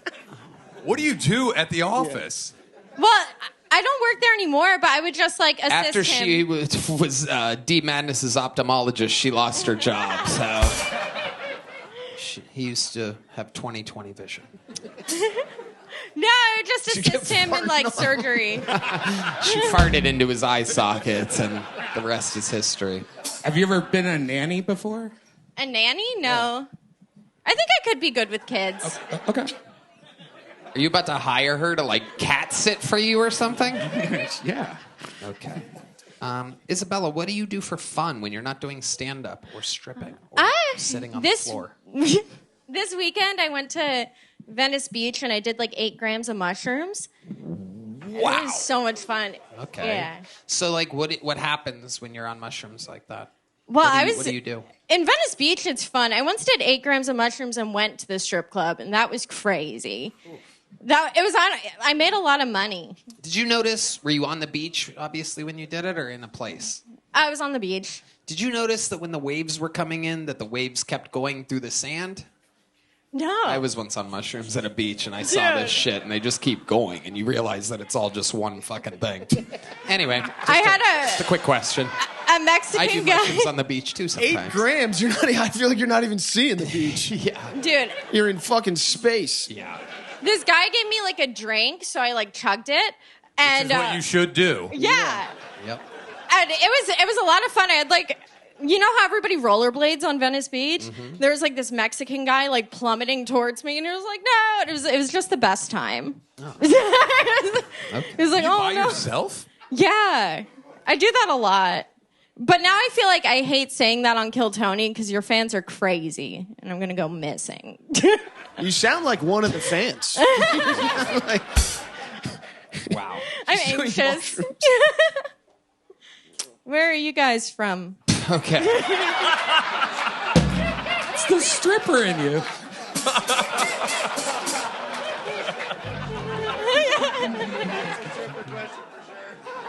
Fun times, Isabella. This is a medium-sized joke book right here. It's a good one. Isabella Krosa, ladies and gentlemen. Hell yeah. Man. Good old. Ooh, there's been a lot of talk of birds on this episode. Look at the lovely Heidi, everyone. I mean, unbelievable. And this man's last name is Bird. Ladies and gentlemen, make some noise for bucket pull number 7. Mason Bird, everybody. Mason Bird.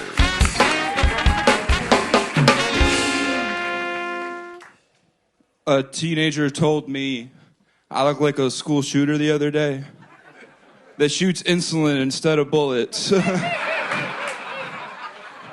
He was like, your least favorite part of a school shooting would be missing lunch.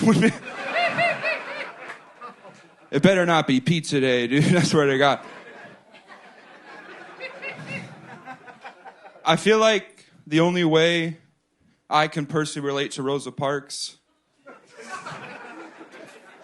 is when I'm walking through the center of an airplane and everyone's staring at me like, that motherfucker better not sit next to me, dude.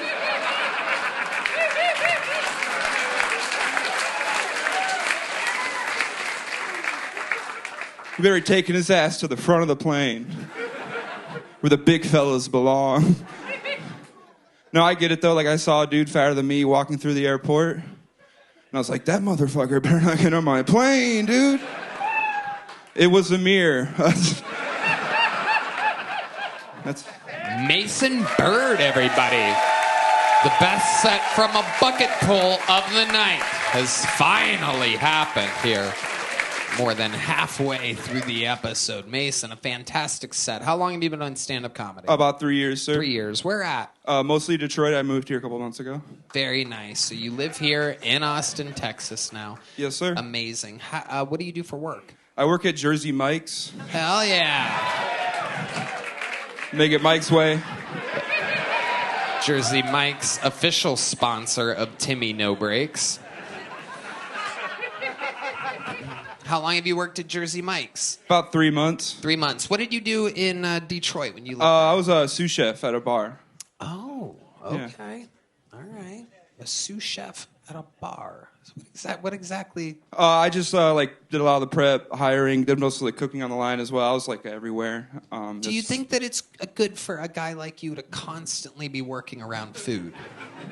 Believe it or not, I actually, since I was working in the food, I lost 150 pounds. I used to be 500 pounds. Wow. Oh my goodness. Incredible. What did you do to lose the weight? Tell Redban how you lost the weight. It's just...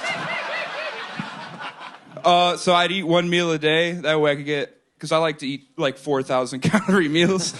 And I would just limit it to once. So when you say 4,000 calorie meals, give this audience an example of what's the most piggish you've ever been? Oh. All right, I like to get 3 chicken quesadillas from Taco Bell, 2 cheesy gordita crunches, and I get 2 drinks. That way they think the food's for 2 people. What drinks do you get? Just you got to mix it up. I like the Baja Blast and cherry Pepsi. Yeah, amazing. Yeah.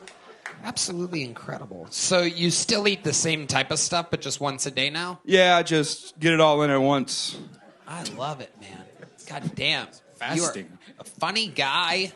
You have great jokes, great delivery. Everything's right on schedule. How long ago were you that fat?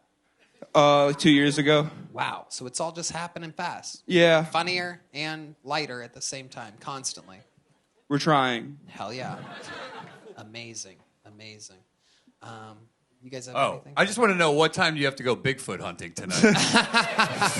He likes to come out around 2:30. Your glasses, can you see out of those? They're a little very smeared. Yeah, I touched my face. Quesadilla? It was from the snack wrap earlier. I'm not gonna lie. Wow. Timmy No Cakes over here. Timmy All Cakes. I love it. And you're also a ginger. You have that going for you. Yeah. Hell yeah. Represent.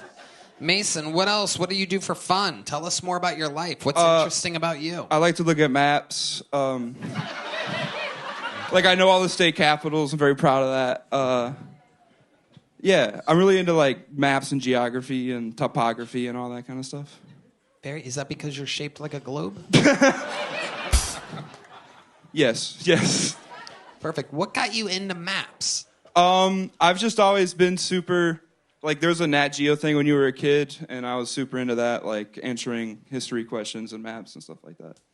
Okay. Other than maps, what else are you into? That's fair.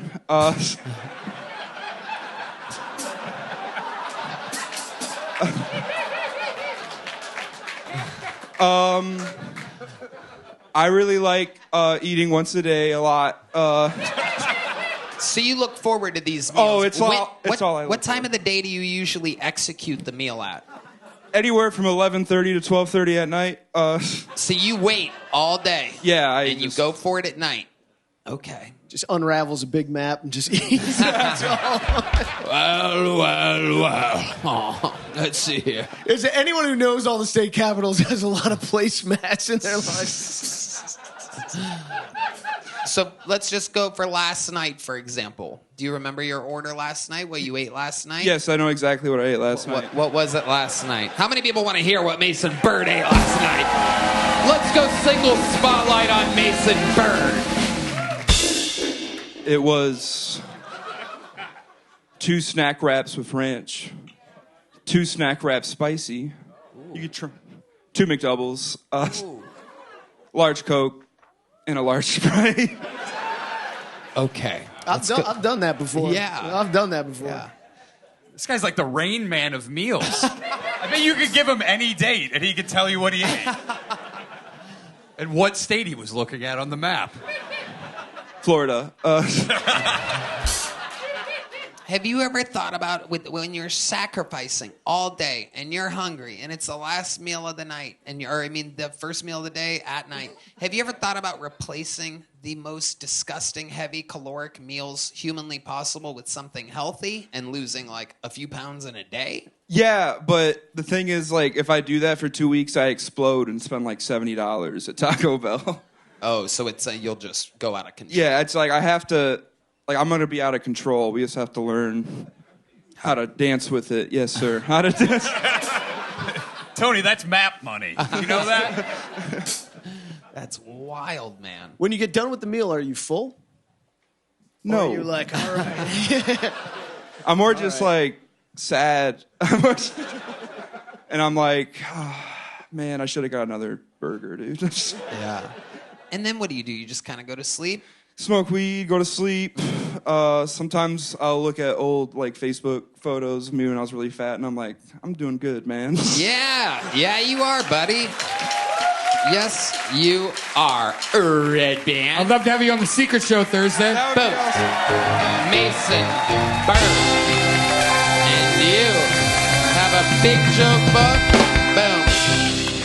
Mason Bird has arrived to the Kill Tony universe, ladies and gentlemen. How exciting is that? Thank you. One more time for Mason, everyone. All right. Bucket pull number 8. Right down the barrel. Make some noise for Max Sadawi, everyone. Max Sadawi.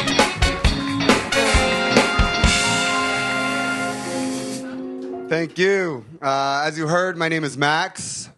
It's not short for anything. I think my parents knew I was going to be stupid. They took one look at me. They said, 3 letters.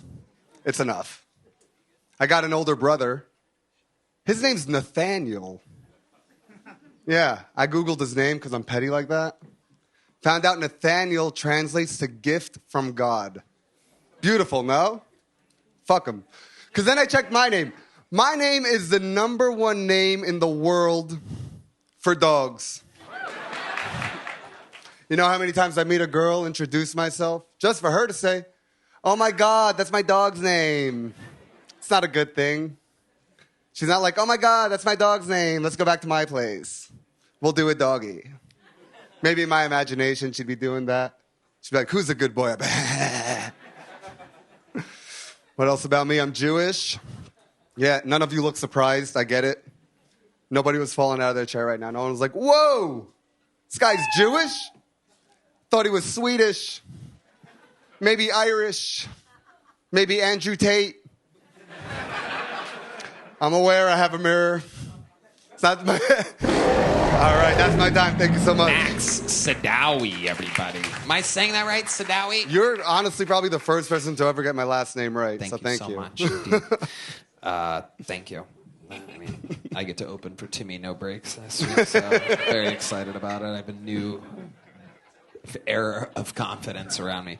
Max, welcome. Stand-up's a newer thing for you. How long you been doing it? I'd like to say I just moved to Austin, so recently 2 months, but I was doing it abroad for a while. Okay. But not like consistent like I'm doing it now. Okay. All right. And when you say abroad, where were you doing it?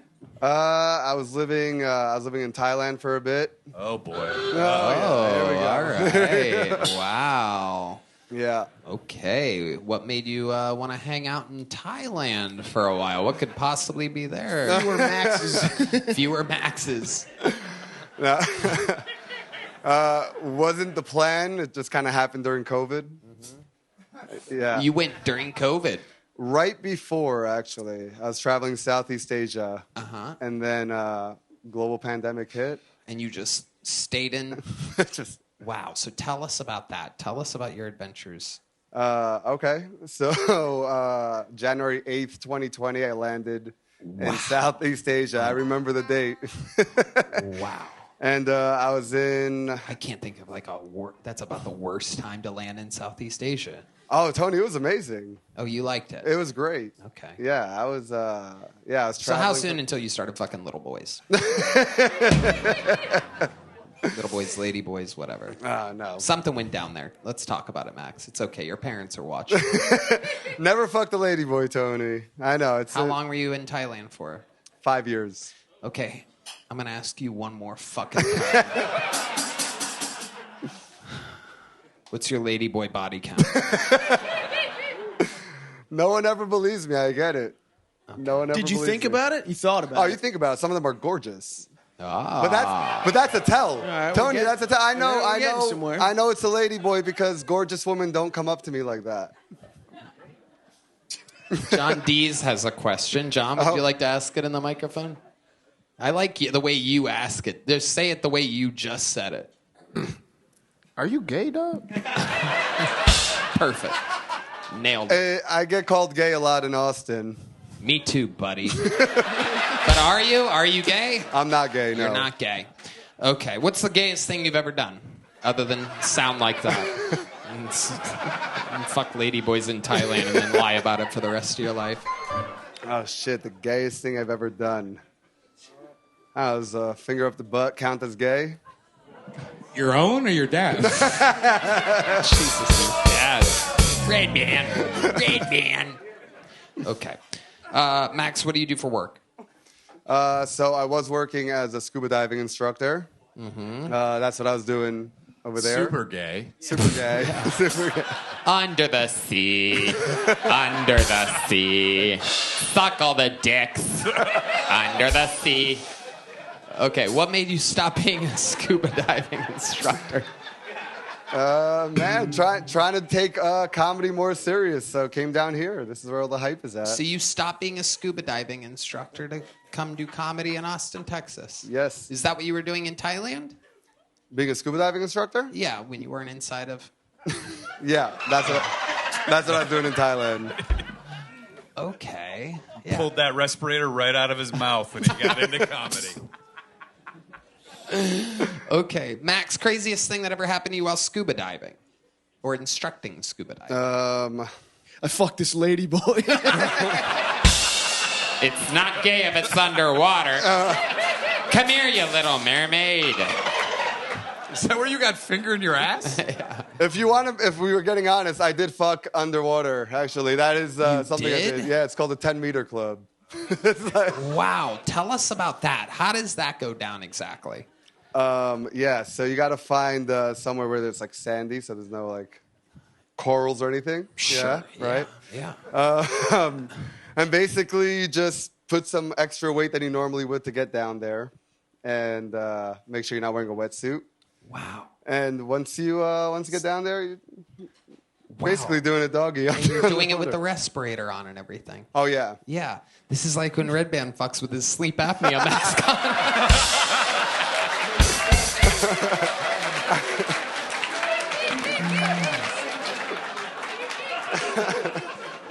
Very rarely do I make myself laugh quite as hard as I just did, but I pictured it, buddy.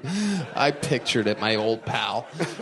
All right, so how long did this sex underwater last? Just a ballpark. Oh, fair. By ballpark, I mean the fact that you both had balls. The person you were fucking. It wasn't long. It would probably be maybe 5 minutes. Okay. Yeah. And you came. Yeah, honestly, when I came, it was funny because we're both, it's called neutrally buoyant, so you're not on the bottom, you're not on the top. Mm-hmm. And well, once I was about to come... prefer bottom, so go ahead. Well, right before I came, I basically just pushed her off, and she just see her go I never got to do that in my life. That was hilarious. That is pretty cool. That is pretty cool. Was there like a chum trail? Like when you shoot? The fish came. Oh, yeah. I bet they did. Not in that way. Not. They're like, this cum tastes like shit.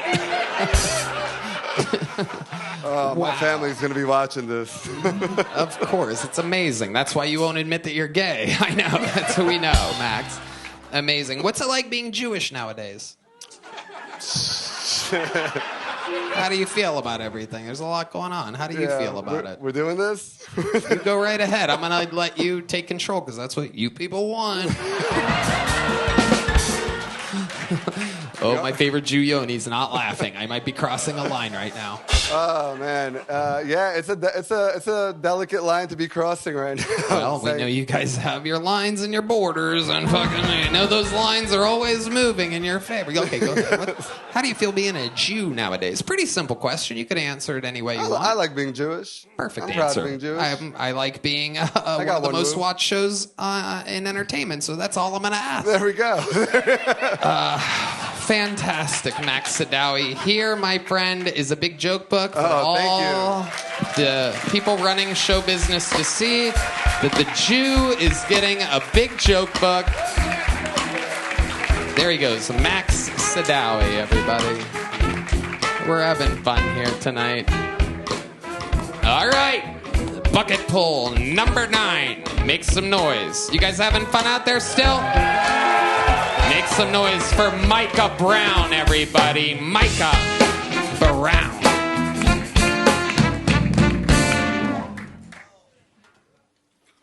Light bulbs are gay.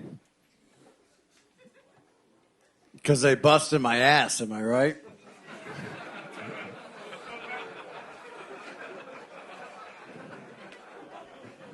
Anal's a lot like surgery. Have you guys noticed this? Anal is a lot like surgery. You got to wash your hands all the way down to your elbows. You got to prep. You can't eat the day before.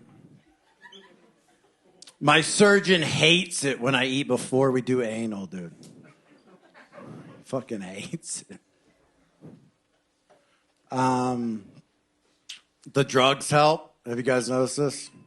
Surgery used to be really bad before the drugs. Hey, man, here's a shot of whiskey and bite down on this. You know what I'm saying?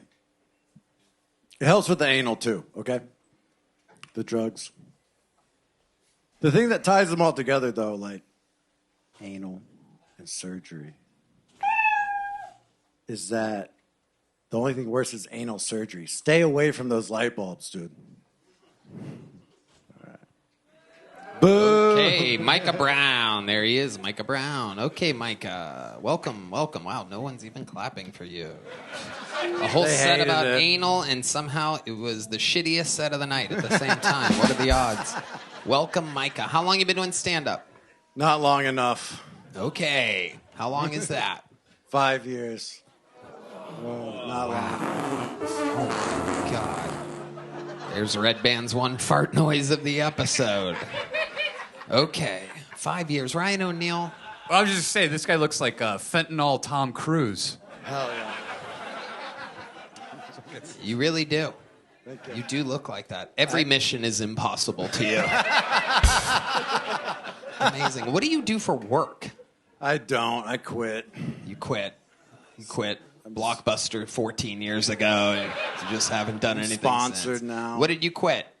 I was serving at Fressa's. Oh. And Wait, it was Fressa's too good. Is a place with like the Chicken, right? quesadillas, like a chicken bowl? Yeah. I it love was that good. fucking place. Beans and rice all It's day, a dude. perfect fucking meal. One of my favorite meals. Yeah. You were a server there? I was a server What went there. wrong? Why'd you quit? Great place. It was a great place. It's not a great place? No, it's great. It's yeah, awesome. so why'd you quit? Well, things started going really good for me. I got my foot fucked. You got your what? I got my foot fucked. Your what? I was hanging out. Hold on, wait. Let's go back. You got Before your work. Wait, Micah. You got your what? Foot? There was a woman's vagina on my foot. And I couldn't go back to work after that. It was like, this is a true story, man. They serve chicken at Fressa's. That's why Redban's making a chicken noise, for those of you wondering what a chicken has to do with getting your foot fucked. So let's slow it down. Let's slow it down. So what exactly happened here? How does a woman's vagina end up on your foot while you're serving tables at Fressa's? Supposed to go to work, hanging out with a friend. Well, why did you hang out with a friend at work? Oh, you hang out with a friend instead of work. Got it. Before work. Got it. I was, things were going good. Look at me. Stop looking down. Okay. Go ahead. Man. It was really fun. It was really awesome. So a girl. Yeah. Chris O'Connor. She was a day. She's a day. It's Austin. I was trying to figure it out. She's got a girlfriend who's dating a boy, and she was getting There's no way the story's this complicated. Dude, it ended up with cocaine and my foot getting fucked. I don't know how to skip But to you that did the part. fucking with your foot, right? Yeah, she told me to put my foot on the couch. And she got on the couch. Did you wear a sock? No, it was after the pool after the shower. You don't wear protection during foot fucking? No, man. Okay, No. so let me ask you this. Yeah. Was it toes or the whole foot? Well, I had 3 fingers in before, so it was the whole foot. I only have a 9.5. It's not that big. Got the heel in? Yeah. And then what, work found out about it? No, it's like things are going good, man. I don't need to go back to Frestas and deal chicken. No, you do. Yeah. No, yeah, you definitely do. do. No one's paying you to You put your guys foot don't up get there. it. You guys don't get it. Okay, help us to understand. This is the interview portion of the show. Okay. Yes, here we go. Foot got fucked. Uh-huh. Got to be in a metal music video. All in the same day? Same week. Okay. Then my buddy calls me. I get to go on a canoe trip in Maine. Wow. I could not go. The chicken thing was not going well. None. This is better than the chicken thing. How do you make money now? I don't think you understand, man. So we found your catchphrase, that's for sure. Like, I'm getting my foot fucked. I'm getting flown out to Maine. And you want me to sell chicken? How do you make money now? I'm open to suggestions. Like, it hasn't come up yet. It hasn't come up yet.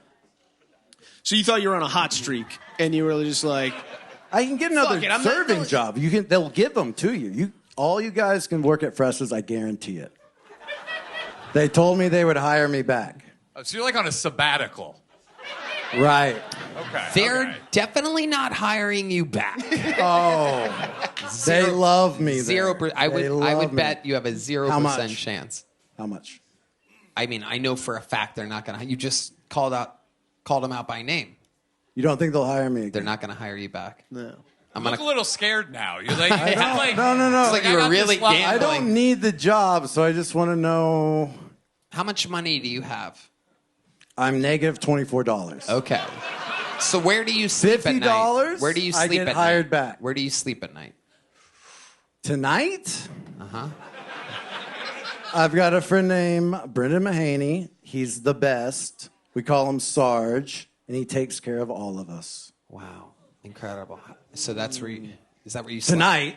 Is that where you slept last night? Unless the foot girl hits me back. Maybe I'll go there. Okay, here's a little joke bug. There you go, buddy. All right. Yep, hard to catch when you are blitzed out of your mind on hard drugs, everybody. There goes Micah Brown. Very interesting bucket pools tonight. Very interesting. We should have, like, an actual psychiatrist backstage to connect with these people right after their sets. By the way, Frestas is really good. Don't pair that guy. Yeah, don't to- let the foot fucking drug addict guy ruin Frestas for you. Highly recommend it.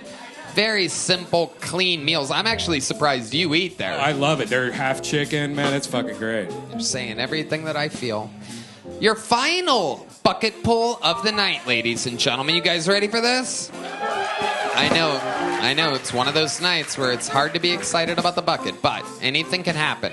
Make some noise for Bill Williams, everybody. Bill Williams.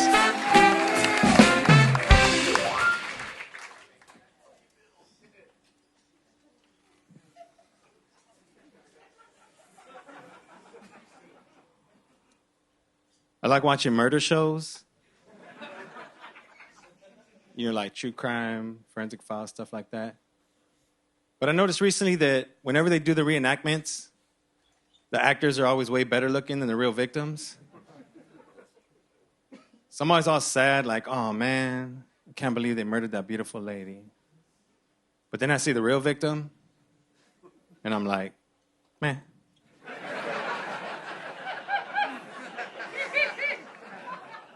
It's all good. I'm dating, and dating's hard.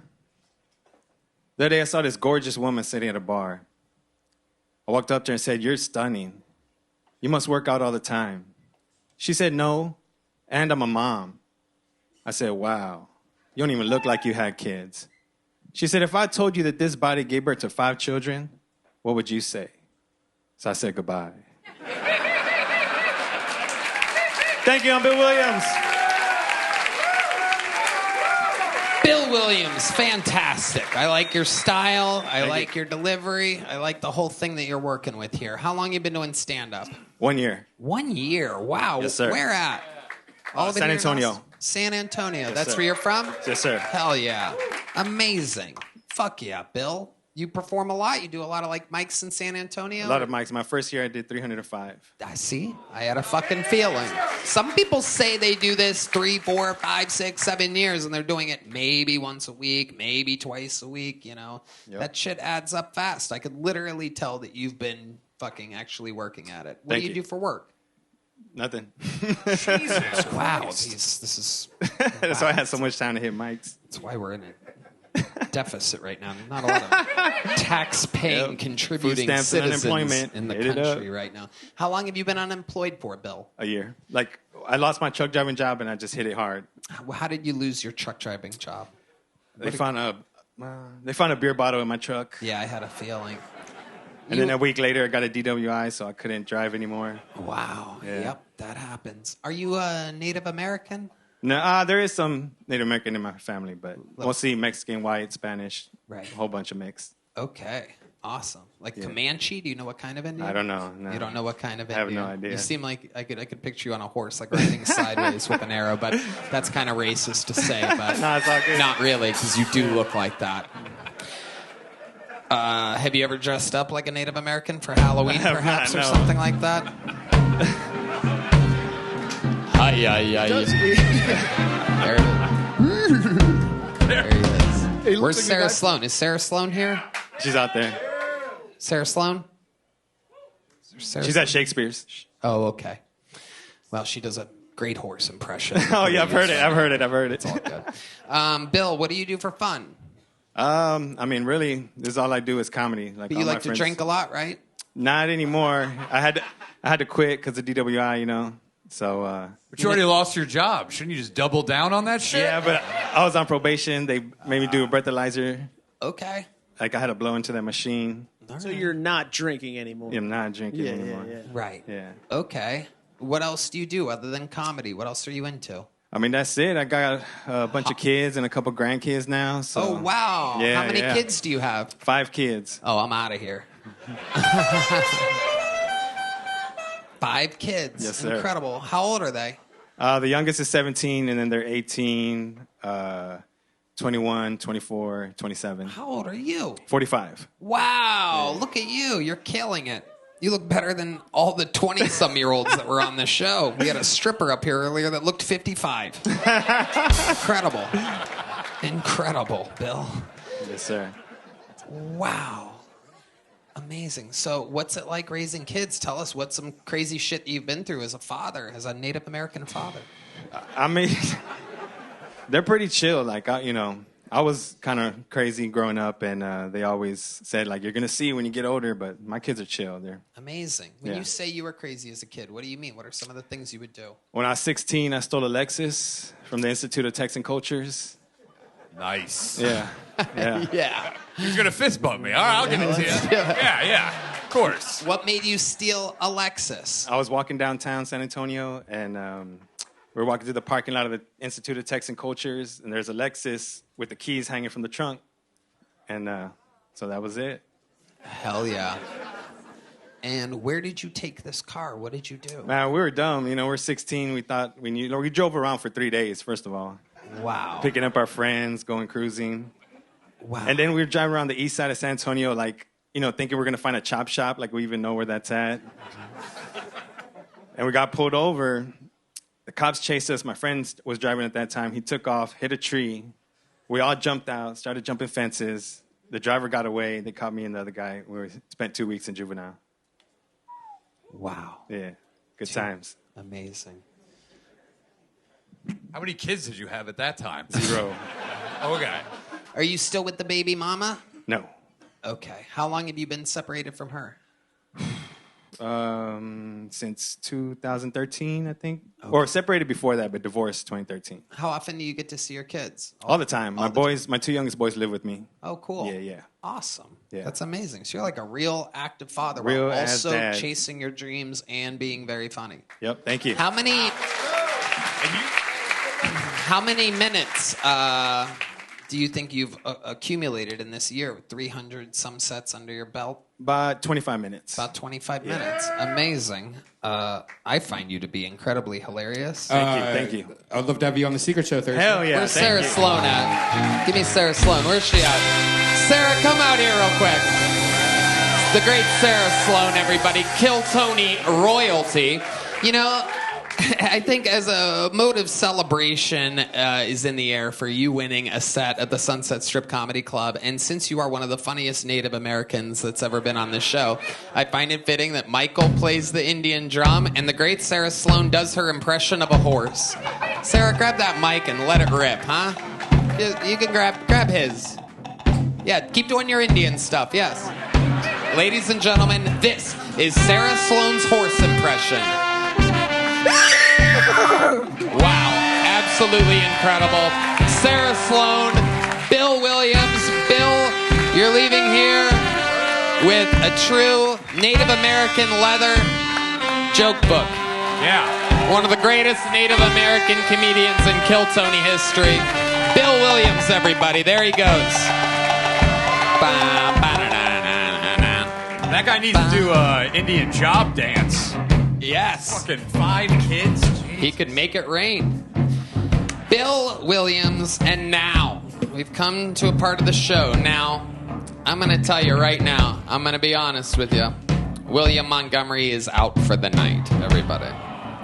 However, just when you think there's no way to possibly put a ribbon on an episode like this, I must tell you that there is one more performer, one more regular that is going to do a brand new set for you.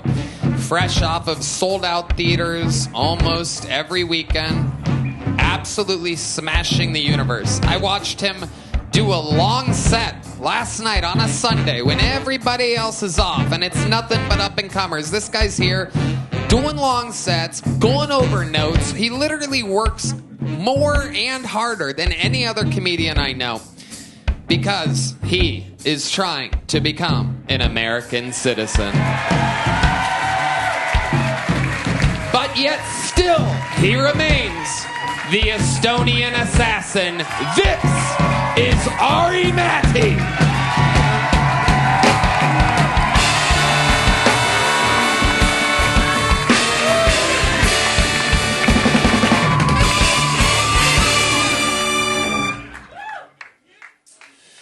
So I've been dating a bitch.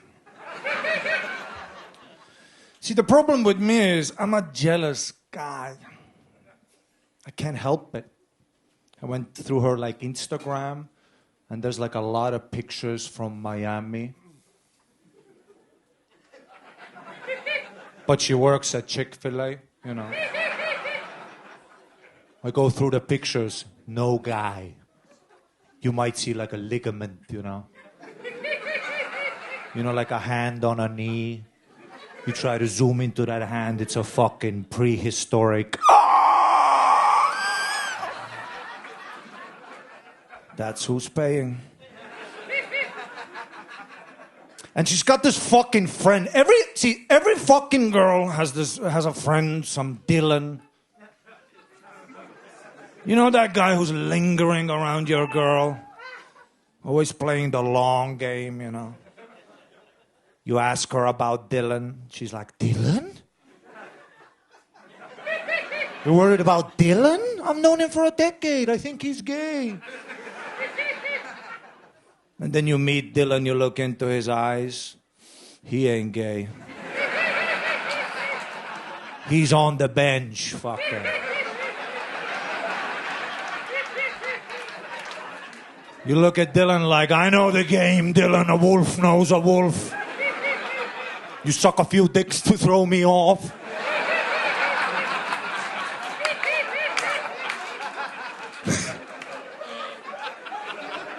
All of a sudden, you're eating my girl's pussy. You're like, oh my God, isn't this crazy?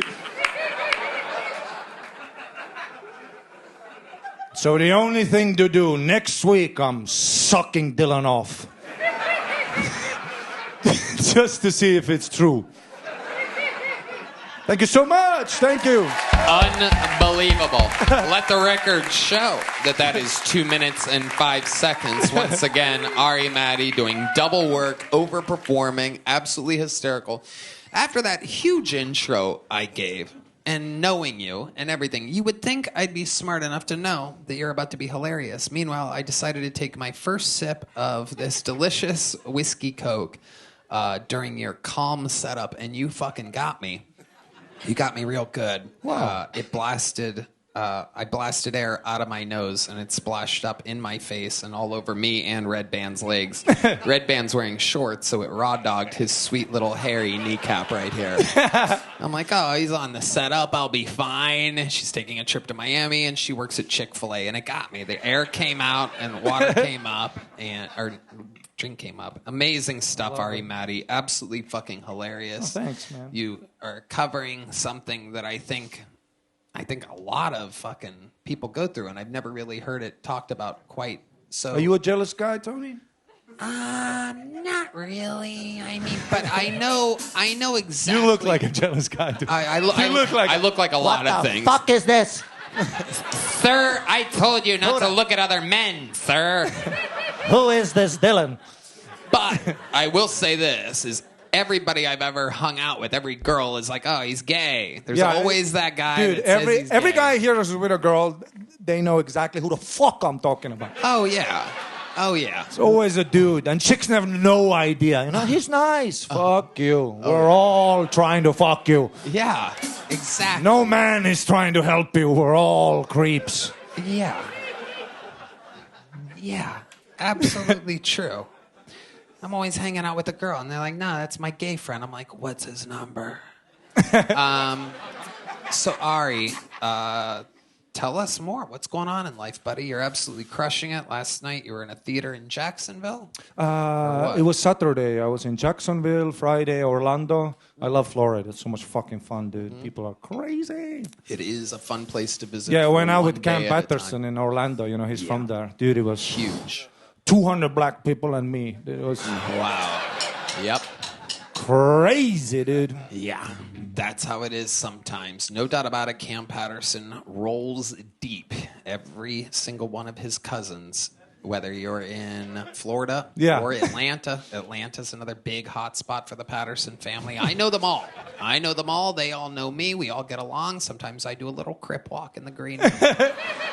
Impress my black friends because I am part of the culture, believe it or not. I am blacker than I am gay. My favorite is like when we're on the group chat for the gig, and then the promoter will be like, "Any guest list?" Cam is like, "Woo woo +7, Dookie shoes +12,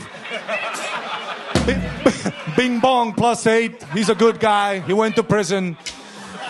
I met Dookie Shoes. I actually know his cousin Dookie Shoes very well.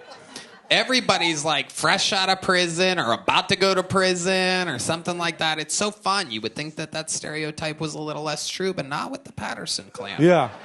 It's absolutely incredible. So that's fun. Florida's fun. How about after the shows? You're a little wild boy out there. Yeah. On the streets. We went to Iowa, Des Moines. Des Moines. Des Moines, yeah. Ever heard of it?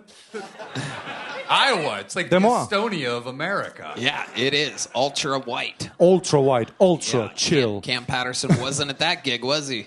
Nope.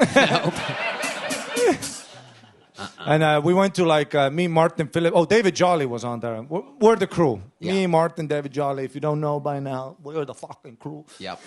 Holding it down. And we went to like a concert, just randomly. It was like a rock concert, one of those. It was like a feminist band.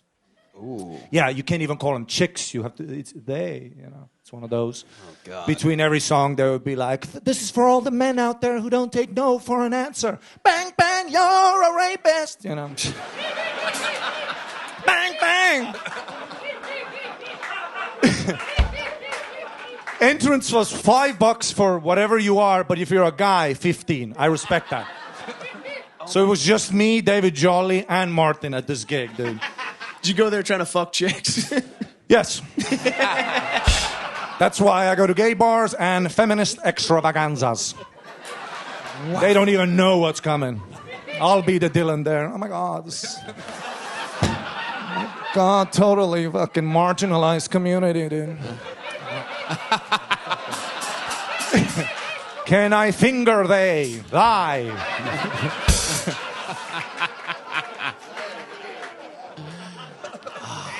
And then while they're rocking out this feminist extravaganza, while me and David Jolly were there, Martin was meeting us there, because, you know, he takes time to get to places. I ain't got time to fucking wait for this fucking... Stoplights in Des Moines are short. I see me and David see Martin behind the window. He's like knocking on the window. I'm like, what the fuck? And he's got his dog, you know, Andy, the little fucked up dog. Martin Phillips has a service animal? Yeah, it's not it's just a dog. It's but just a dog. Oh. In his sense, it's definitely a service animal. Yeah. Pretty sure everybody that's that handicapped, it's on. And he's out there with Andy, and then he texts me, they're not letting me in with the dog. You should have seen me, dude. Full Karen. I go straight to the manager. I Google federal law in America. You can't even ask why the dog is there. Fuck you. I just kept... No, you should. Me and David Jolly too. He's like, yeah, you know. Dude, the owner comes to the bar and he's like explaining that it's law. If there's food being served, there can't be a dog allowed. I know, dude, I'm fucked. I'm literally yelling at the bar like, federal law. David's in the back showing the gun. You know, we're fucking. If the feminists on stage only knew the work I've done. And I got that motherfucking dog in, dude. Yeah! I love it. You are a legend and, Ari Matti. And also, hello, Ryan O'Neal. And also, does anybody remember the time I went to Florida? I went to Tito Ortiz's bar, and I needed my fucking belt for the fucking raffle. That's right. Remember when Tito Ortiz fucked me? Yeah. And you know me, dog. I'm getting my fucking belt. So, Heidi, can you bring out my fucking belt? Oh, wow. He won the Tito Ortiz. Tito Ortiz, where you at? Wow. That is incredible. How'd you end up getting it? Actually, Tito sent it to me. He's a very nice guy. He said... He's a very nice guy. He literally told me, you gotta stop Kill Tony people from coming in and calling me a liar and a thief and a scammer. No, he said it's a whole thing. People, groups and groups. Fuck you, Tito, liar. Where's the belt? I love that. That's the Kill Tony world. Don't fuck with us. Damn right. Very rarely do I sick the Kill Tony universe on anybody. So, Tito, good job playing along. Fantastic stuff. You are indeed the reigning defending Kill Tony champion of the world as well. Ari Matti, ladies and gentlemen, the force of nature, the Estonian assassin. The drawing from Ryan J. Ebelt is in. How loud can you guys get for my fantastic fucking guest tonight? Chris O'Connor is in Cleveland, August 15th and 16th at Hilarities. Go to chrisoconnor.com or go to the link that's at Chris O'Connor Comedy. Connor with the last two letters being O-R. Speaking of O-R, that's the first room I ever performed in my entire history of stand-up comedy, at the Comedy Store. And the first MC to bring me up, the first comedy show I ever saw in my life was hosted by, one more time, Ryan O'Neal, everybody. With 2 L's at the end. Go check out Slop Quest. The podcast is available everywhere. Yeah, absolutely. And check him out at Ryan O'Neal with 2 L's comedy.com. Thank you to Blue Chew, ZipRecruiter, and Shopify. One more time for the best damn band in the land. Let's see what Chris Rogers drew tonight, everybody, while we all said, wow, that's fucking amazing. Cam Patterson on like some type of little boat. Absolutely fucking amazing. That looks great. Local artist, Chris Rogers. Follow him at Chris Rogers Art, right? On social media, yep. Redban. Check out the Sunset Strip Comedy Club. Brian Callen has a new improv show Wednesdays, sunsetstripatx.com. Love you guys. We're doing it. We're really doing it, Redban. We're living the dream. Madison Square Garden. I do stand-up on the 15th of August. We do Kill Tony for the third time at Madison Square Garden, August 16th. When I go to Madison Square Garden, crazy stuff tends to happen. I don't know if you guys know about this, but it's a I have an amazing history at that venue. A lot of other fun stuff happening. I'm doing stand-up everywhere, getting ready for a big special taping at the end of September. So check me out doing stand-up. I promise you, it's very, very good. And that is about it. Did you guys have fun tonight? Thank you. We love you. Good night, everybody. Thank you so much.